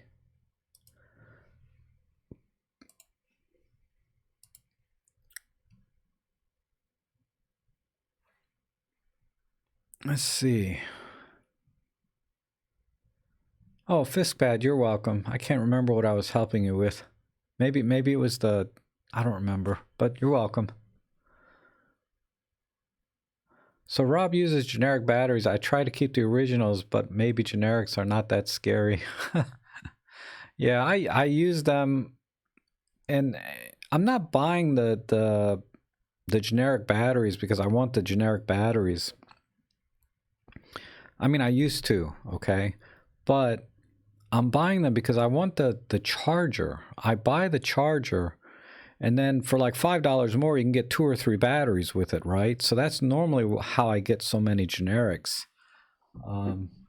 But I like these chargers.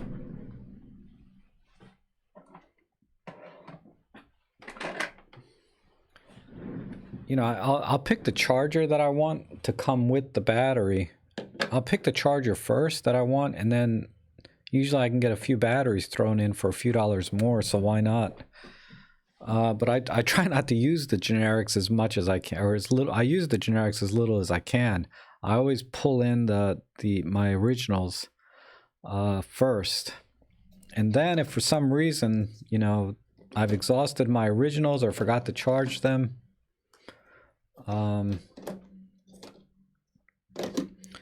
but yeah, I usually have 2 or 3 originals for every camera. So I have 3 originals for my EM1s. I have 3 or 4 originals for my EM5s. I got, you know, 3 originals for my Pen F. And then the generics are just kind of just spares to be spares. But anyway, who cares, right?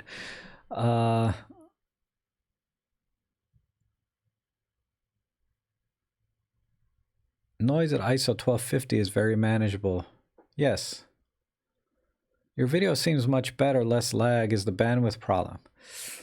I don't know. I think I'm having a frame rate problem. But I don't know. I'm gonna have to fix this before the next live stream, because I have some new guests coming out this month. No, next month. I have some new guests coming. I'm still waiting to hear back from some others, but my next collab live stream should be good. And of course, you know, Robin and Peter are always welcome to come back. I definitely have some plans there, but I have some other guests as well that haven't been on the show before.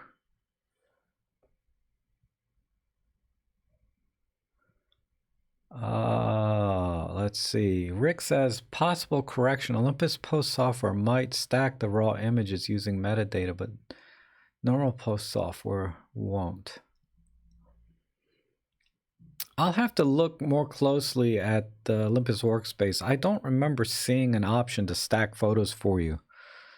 At least not on the earlier versions. I just upgraded to 1.3, but I haven't deep dived into that one yet.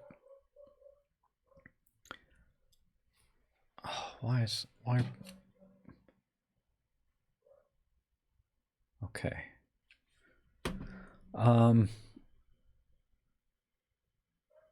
Is the setting on your phone set to back up on Wi-Fi instead of wireless? If so, you may have to start the app and the upload will begin. That's true. But you know, in the past, I've never had to think twice about it automatically backing up via Wi-Fi.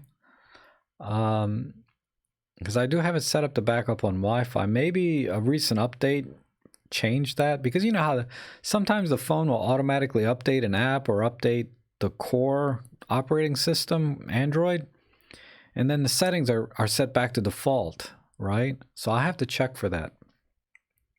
But yeah, thanks for reminding me, because the last time it backed up was on Wednesday, which was, you know, 3-4 days ago, and now and I've taken several pictures since then, and none of them backed up, and I'm wondering if maybe there was an update on Wednesday night that reset some default setting. Hi Rob, is it possible to power Pen F via a power brick? Not officially. Unofficially, what I've seen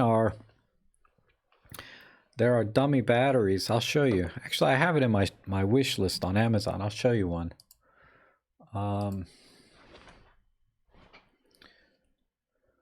Let's see. Amazon. Not that you have to buy it from Amazon. You can get the name of the company. Oh. All right. let me see if I can do this without losing sound. Some of the crap I'm looking at. Let's see. Wow, is it all the way down? Oh, Bruce Lee, I need to get that. Okay, some shirts. I put this in my thing a long time ago.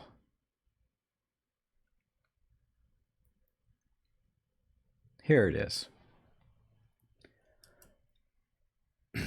So there's so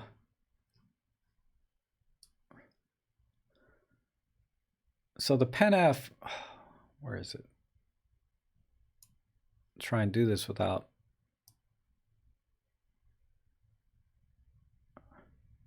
Here's the two items. Let me zoom it in for you. There's the two items. So this is a dummy battery for the Pen F. And then this is the relay. So this relay power system would plug into a power bank. And then this plugs into the dummy battery. And that's how you do it. Now, I don't know if they sell dummy batteries where you can just plug in something here directly, that you don't have to buy this relay system. Because what the relay system is doing apparently is it's converting that 5 volt from a power bank to the 7 or 8 volts that this battery outputs so that it works on our camera. But I don't know where the voltage change occurs. I assume the voltage, the up voltage occurs in this relay power system, and that there's no circuitry actually inside this dummy battery. This dummy battery is just a shell with some wires. But it's possible the voltage up convert is being done in the battery itself, the dummy battery, and you can use any generic power source to supply it. But I don't know. I know that if you put these two things together, it's a little pricey, right? $135. That'll work.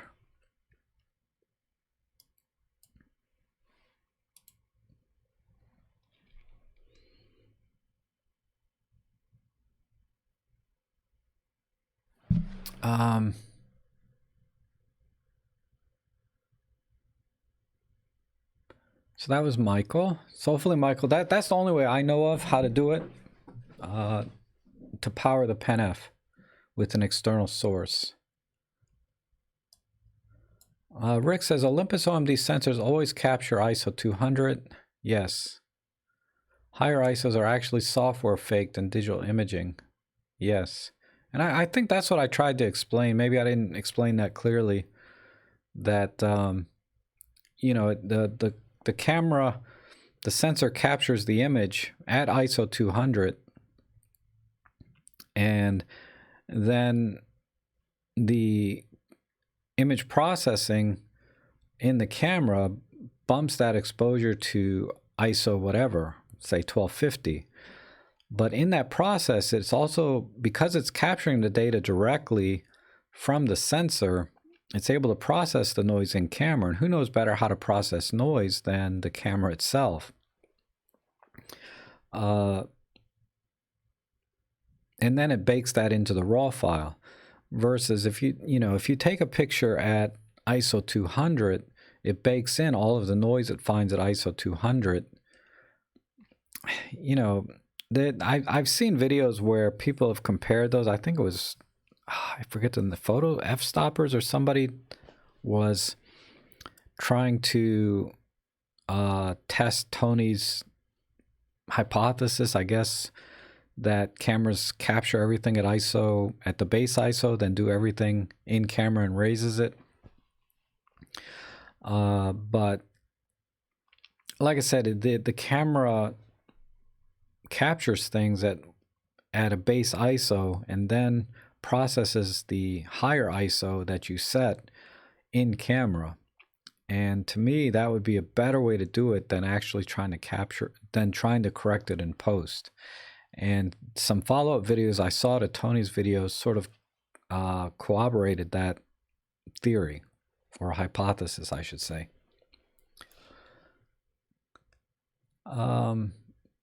Mihai says, I got an Olympus EM1 Mark III. I cannot remember how to set up what I can see the EVF or the back screen, like histogram and level gauge. Oh, okay, that's easy to do. I'll show you. And that reminds me, there's something else I wanted to show for Sam. Sam, are you here by any chance? I don't know.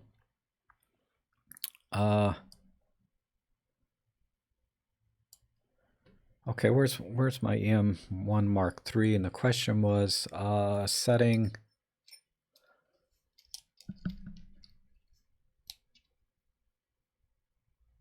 EVF and or back screen.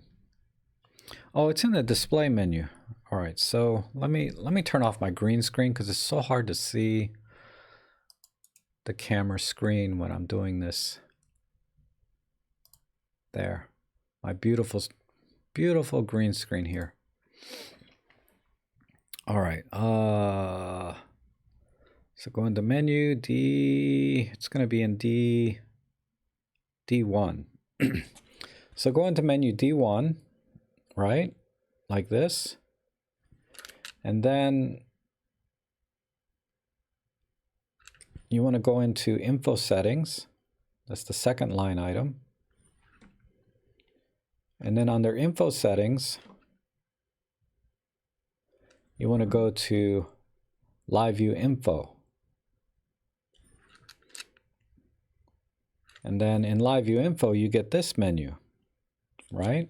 Oh, I might be able to do this backwards. So image only, but then in custom, I only have one check because this is how I normally set up my camera. But you can check histogram, highlight, shadow, for example, right?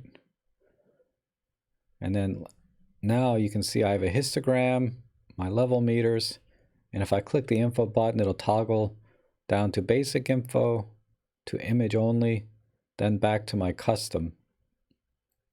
And if I go back into the menu, I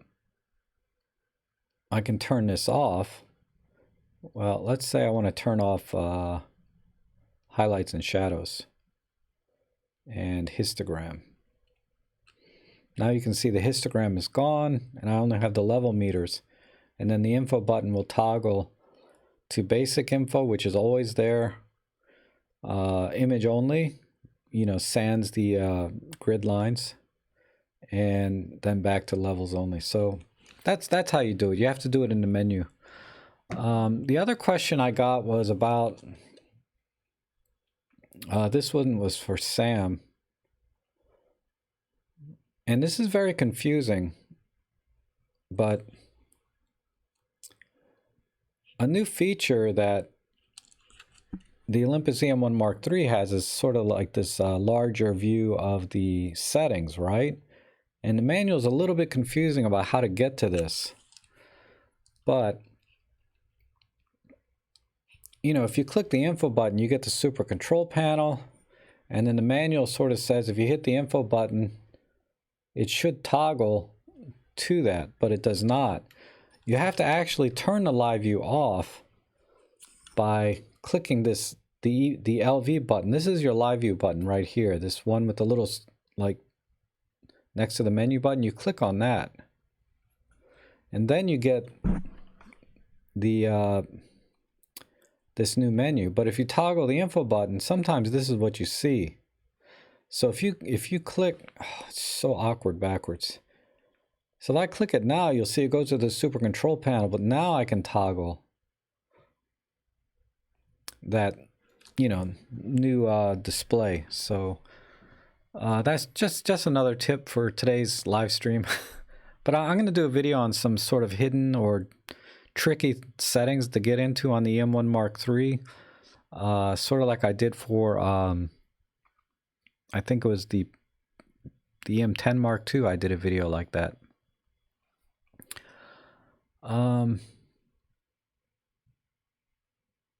Let's see.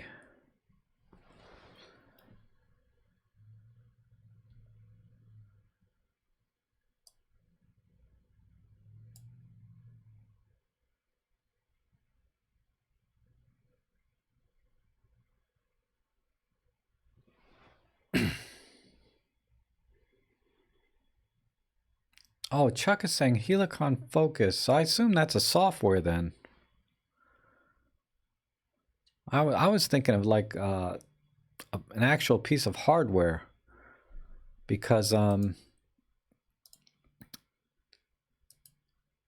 Helicon is so similar to the word like helicoil or helicoils that are in lenses.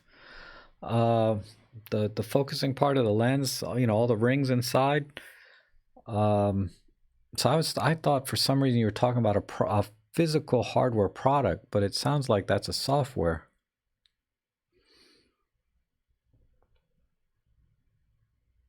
Oh, hey Arthur, how are you? Good to see you here.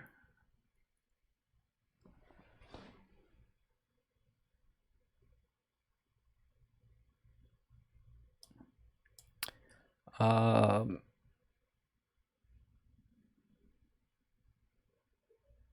I always have it off. Oh, okay. You guys are kind of helping each other out. That's awesome. If you guys don't mind, I skip a lot of the questions or things that I see sometimes when it says like at somebody this because I'm having trouble keeping up with the ones directed directly to me. But it looks like you guys are doing a good job for me. Anthony, hi Rob. I can't see the changes I'm making in Workspace as I make them. What am I doing wrong?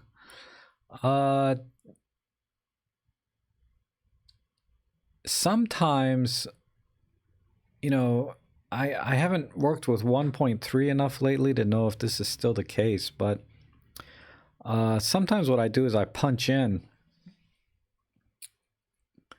to, because you're probably talking about very subtle changes.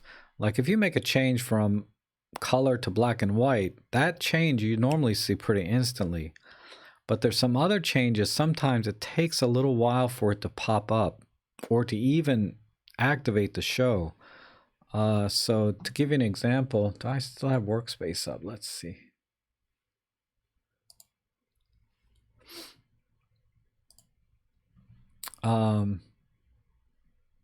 Sometimes other settings take a while to show.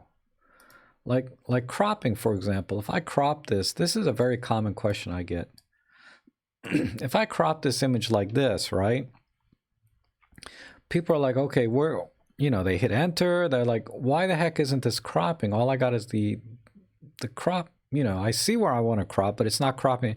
Actually, when you're in this mode, in crop mode, it's not going to show you the final image. It's showing you what it's going to crop. To actually see the final image, you just have to click on your other tab here, like the edit tab, and now you can see the final cropped image. But if you want to go back and recrop this, you go back to the crop tab, and then you can change the cropping, and then you go back to this. So that's one example. Okay, another example of seeing problems is typically these finer ones like sharpness. Like if I crank this up, sometimes it doesn't show right away, and you get this sort of hourglass in the top right corner. And to actually see it, I have to punch in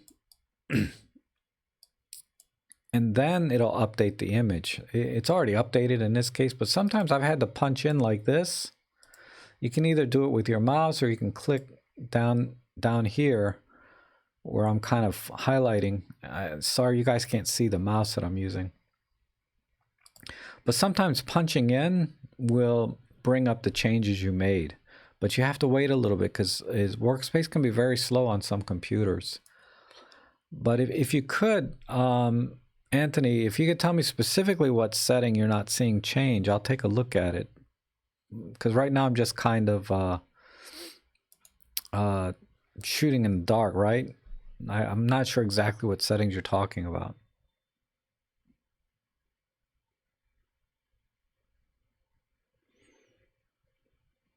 Plato, you're retiring. Man, that's awesome.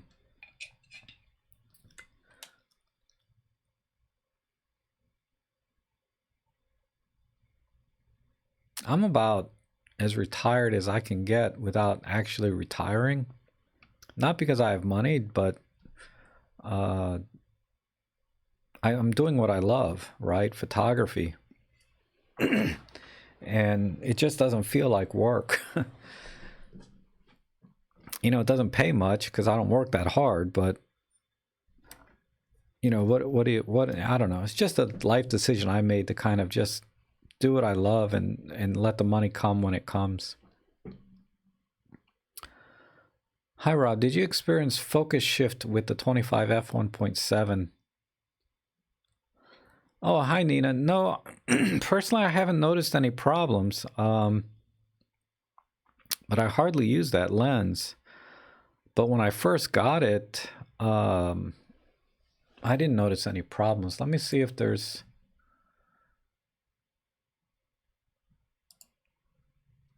Let me just do a quick search.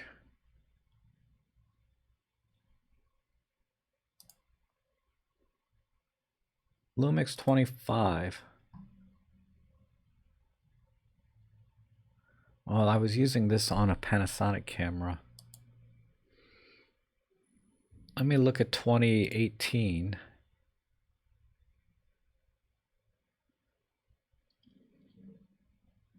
All right, in 2018, I took roughly 1,000 images with that lens. So I'm looking at my 2018 pictures.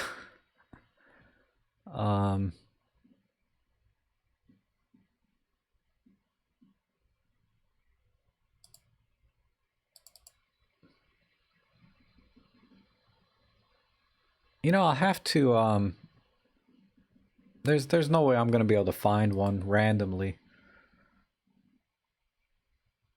But it seems sharp to me. But that's just kind of one image, right? What is that? Man, did I get lucky and find a blue? I must have been at a museum or something. Oh yeah, I was at a zoo.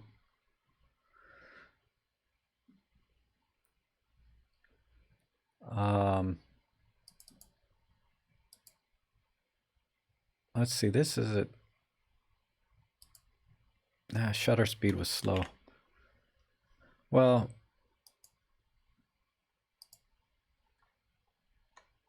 all I can say is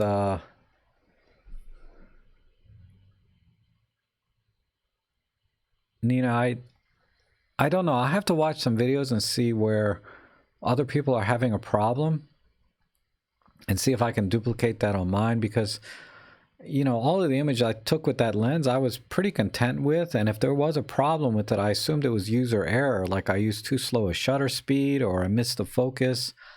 I never attributed it to the lens, but if there is a problem, I'll have to look into that. I'm sorry I can't really answer that question. F4. Okay, Lauren, thanks.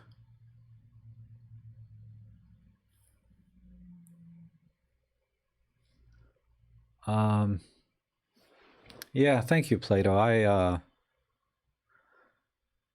You know, I feel very, very, very lucky that I finally found something that I actually enjoy doing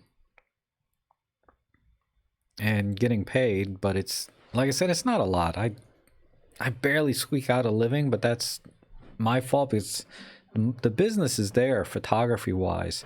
So if anybody's thinking about starting a business in photography, there is business out there. At least where I live here in the metro area, you know, it's pretty densely populated, right? So it's hard not to find work. Whether it's real estate photography, portrait photography, any kind of corporate photography. I don't know about all the fancy pants stuff like boudoir photography and things like that, but standard business photography here in this area, there's plenty of work to do in architectural, in corporate, in portrait, weddings. If I wanted to really bust my butt, you know, I could make a decent living as a photographer, assuming I have the skill set for the different genres, right? But I don't know where I was going with that thought. But anyway, I'm very happy now. I got sort of the work-life balance, but it's mostly life side. I don't know. I find the more I focus on money side of photography, the more it seems like work, and the less I like it. I've resigned myself to do it for myself and take jobs as they come. Yeah, you and I are on the same page there, Jim. Like I said, if I wanted to be more aggressive, I could definitely make more money. How much more? I mean, it remains to be seen, right? But I turn jobs away time to time, because I don't want to do it. Let's see. My 25 f1 does indeed have a problem at f4. Okay.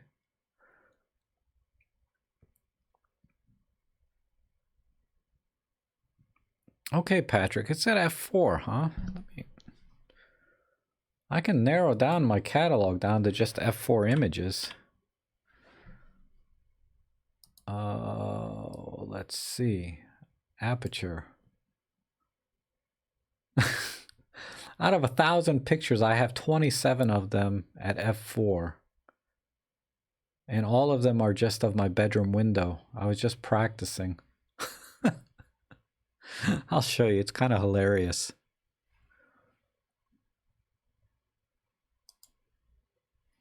It's like my bedroom window with my laundry and my fan. And I got all my batteries charging. But that's it. That's all I did. I was practicing at f4. There's a couple more at f4.5. Oh, here's some f4.5, but that's not exactly f4. That picture is overexposed and it's a JPEG. Yeah, missed focus here. Looks like. Let me see. Not really, man. That's tack sharp. You guys are nuts. No, I'm just kidding. But okay, that's interesting. I'll have to look into that. Rob, you're doing fantastic. To field all the questions and queries is written must be super challenging, and your work live studio stream on the go. Oh, thanks, Mike. I try.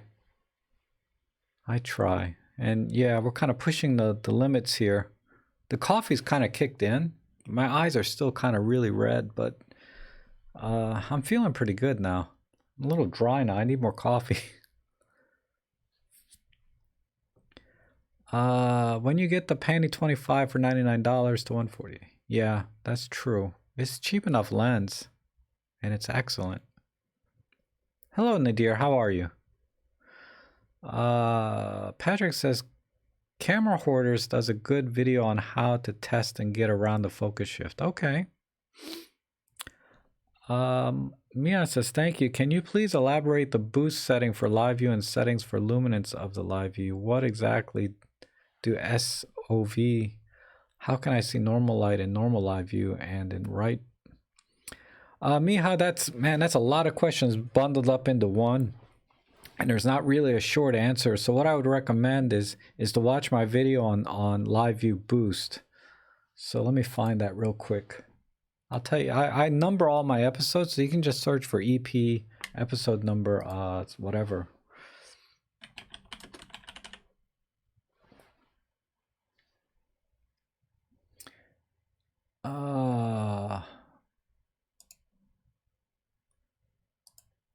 I mean, it's an older video, but it still applies to all the Olympus cameras. So I'll put a link down below. But watch that video if you want to know more about live view boost and stuff. I don't think I talked about the simulated optical viewfinder S-OF, but that's supposed to try to bring the exposure in the EVF up to what the human eye would see, right?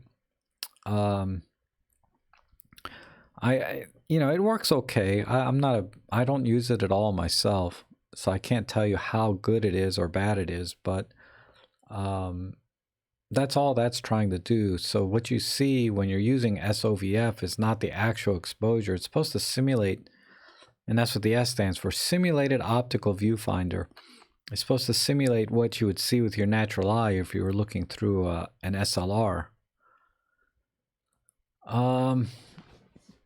Thanks for taking the time. I think I might give this a lens a try. Sure, Nina. It's not a bad lens. I thought it was a wonderful lens. Or I think it's a great lens, but I never really looked for the f4 focus shift problem. I always thought it was user error if it exists on my lens at all.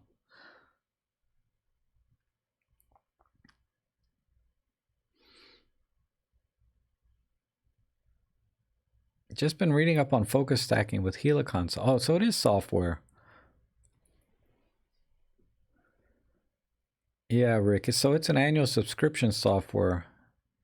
I mean, I guess if you do focus stacking all the time, you're in product photography, it makes sense. But for most of us, I think Picolay works good. You know, for just the average occasional focus stacking you want to do.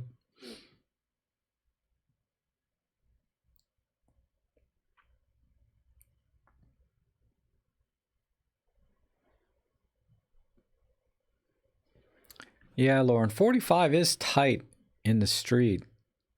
I did use it once or twice in the street, and I did find it a little tight.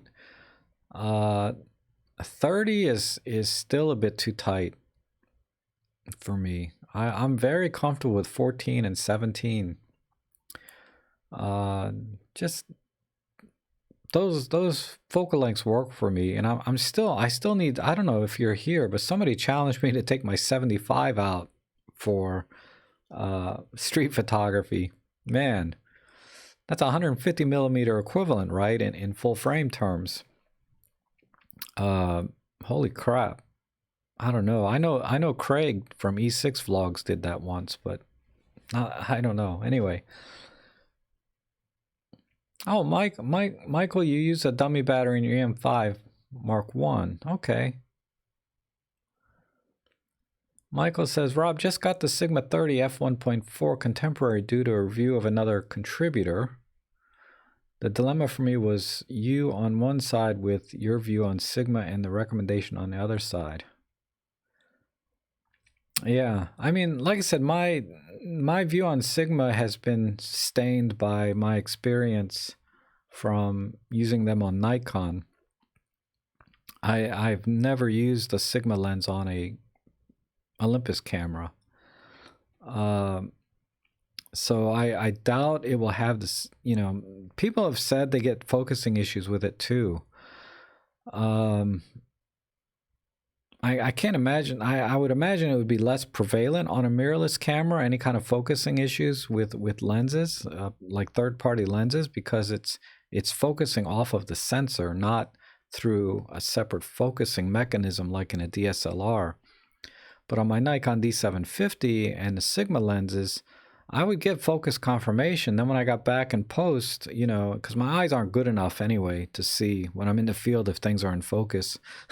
But when I got back home, I was like, man, these things are not in focus.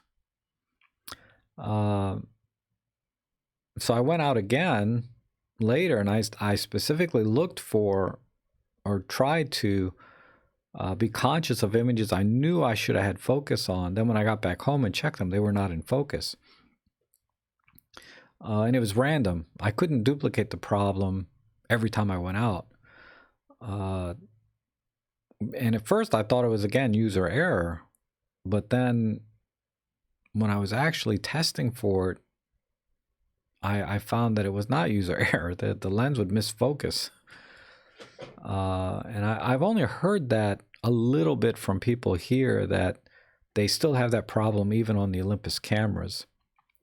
But it's not a prevalent message that I get. The prevalent theme I get with people using Sigma lenses on Olympus cameras has been great. They love them. So, but I'm a little anxious to buy Sigma lenses anymore because of my experience from before.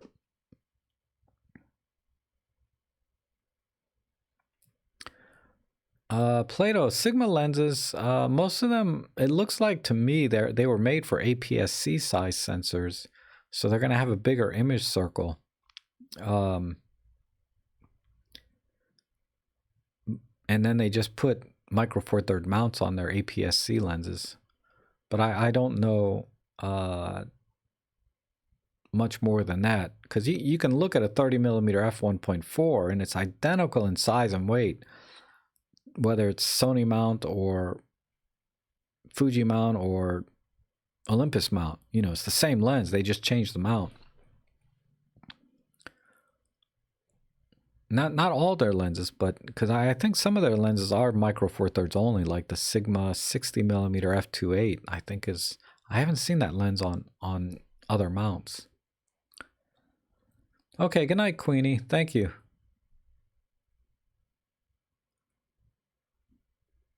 Rob, the thing is f1.4, so low light at that low price. Okay, great. Yeah, I mean, what's the alternative, right? Is the 25mm f1.2 from Olympus. And I don't know if Panasonic has an equivalent, but yeah, I think that 30mm f1.4 is like $200 or $300. It's not like exorbitantly expensive. I don't know how much it is exactly, but it's a lot cheaper. And I hear it's weather sealed, right? I think that came up in the last live stream.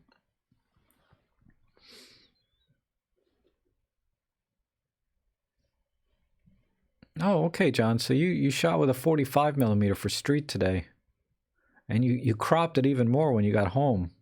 Phew, man. Hi, Terry. How are you?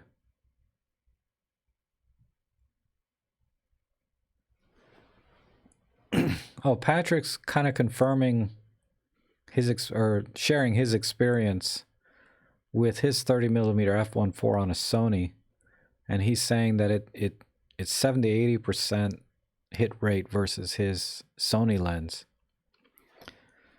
Assuming the Sony's 100%, right? The Sony lens.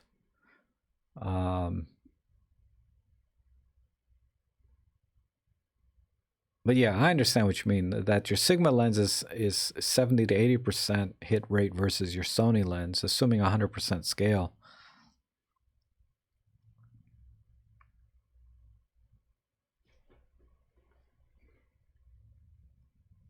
Oh, hey Rick. Yeah, I've seen people modify their doors for dummy batteries. I don't know if it was on Olympus or not, but you know the problem. Let me not say problem, but you know these doors have metal plates on them, right?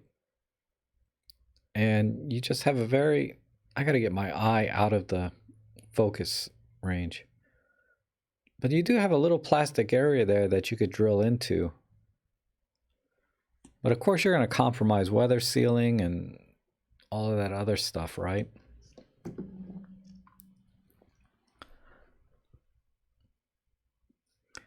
Yeah, Terry, the 25mm f1.8 from Olympus is awesome. I mean,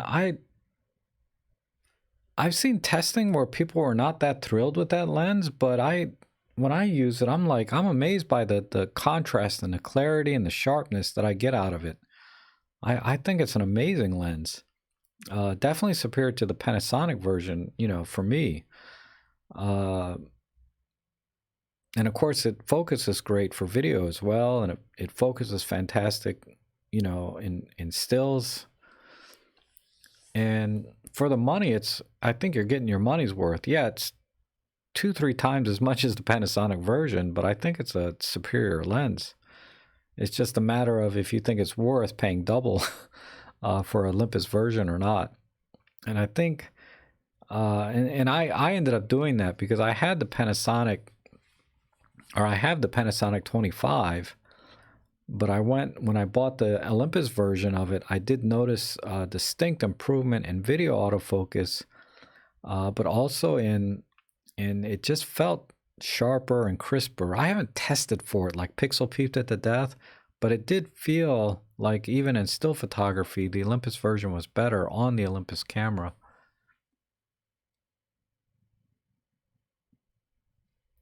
Oh, Hans is asking, is there any free software? If you have a Windows software, I mean, there's Olympus Workspace that's, you know, of course, very good. But another one I like using is something called Photoscape, Photoscape X, That's free, and it does a really good job. I'm sure there's others out there, but I thought Photoscape was easy to use and did a good job.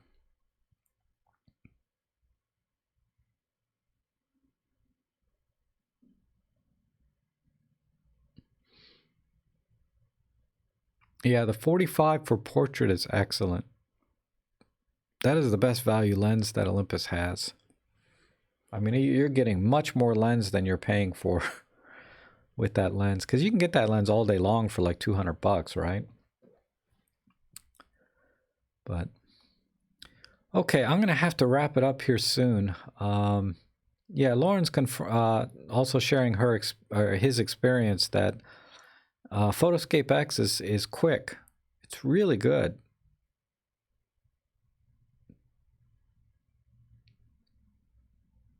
I like it a lot, actually. I only use it for a couple of things. I usually use Workspace for most of my stuff. But time to time, you know, I'll go into Photoscape and play with some of the stuff in there, and it's a great little program for free. They have a paid version, but the paid version isn't that much either. Oh, good morning, Frank. Yeah, I'm sorry, buddy. I need to wrap it up. I'm getting hungry. that's that's the other reason I'm getting hungry, and it's really weird now, but I've noticed that since I've gotten a little older, and you guys can tell me because I know most of you are older than me, when I get hungry, it comes on very fast, and I'm like famished within minutes, you know? And same thing, if I have to go to the bathroom, it's like it doesn't go from like, you know, I need to go soon. It goes from I need to go right now if I don't go. Oh my God, everything happens quickly. You know, when it gets cold, I feel it right away. If it gets hot, I feel it right away.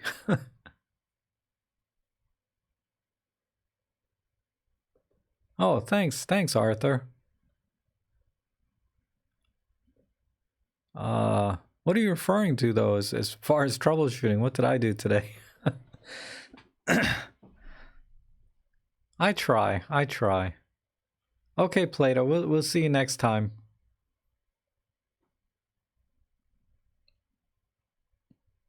Always good to see you guys. Lauren, thanks. But yeah, I should go. So I'm sorry if anybody's just come in. I'm heading out, but the live stream will be up in about an hour. You know, the full live stream, and we'll see you guys again live on Thursday, God willing. Thanks again.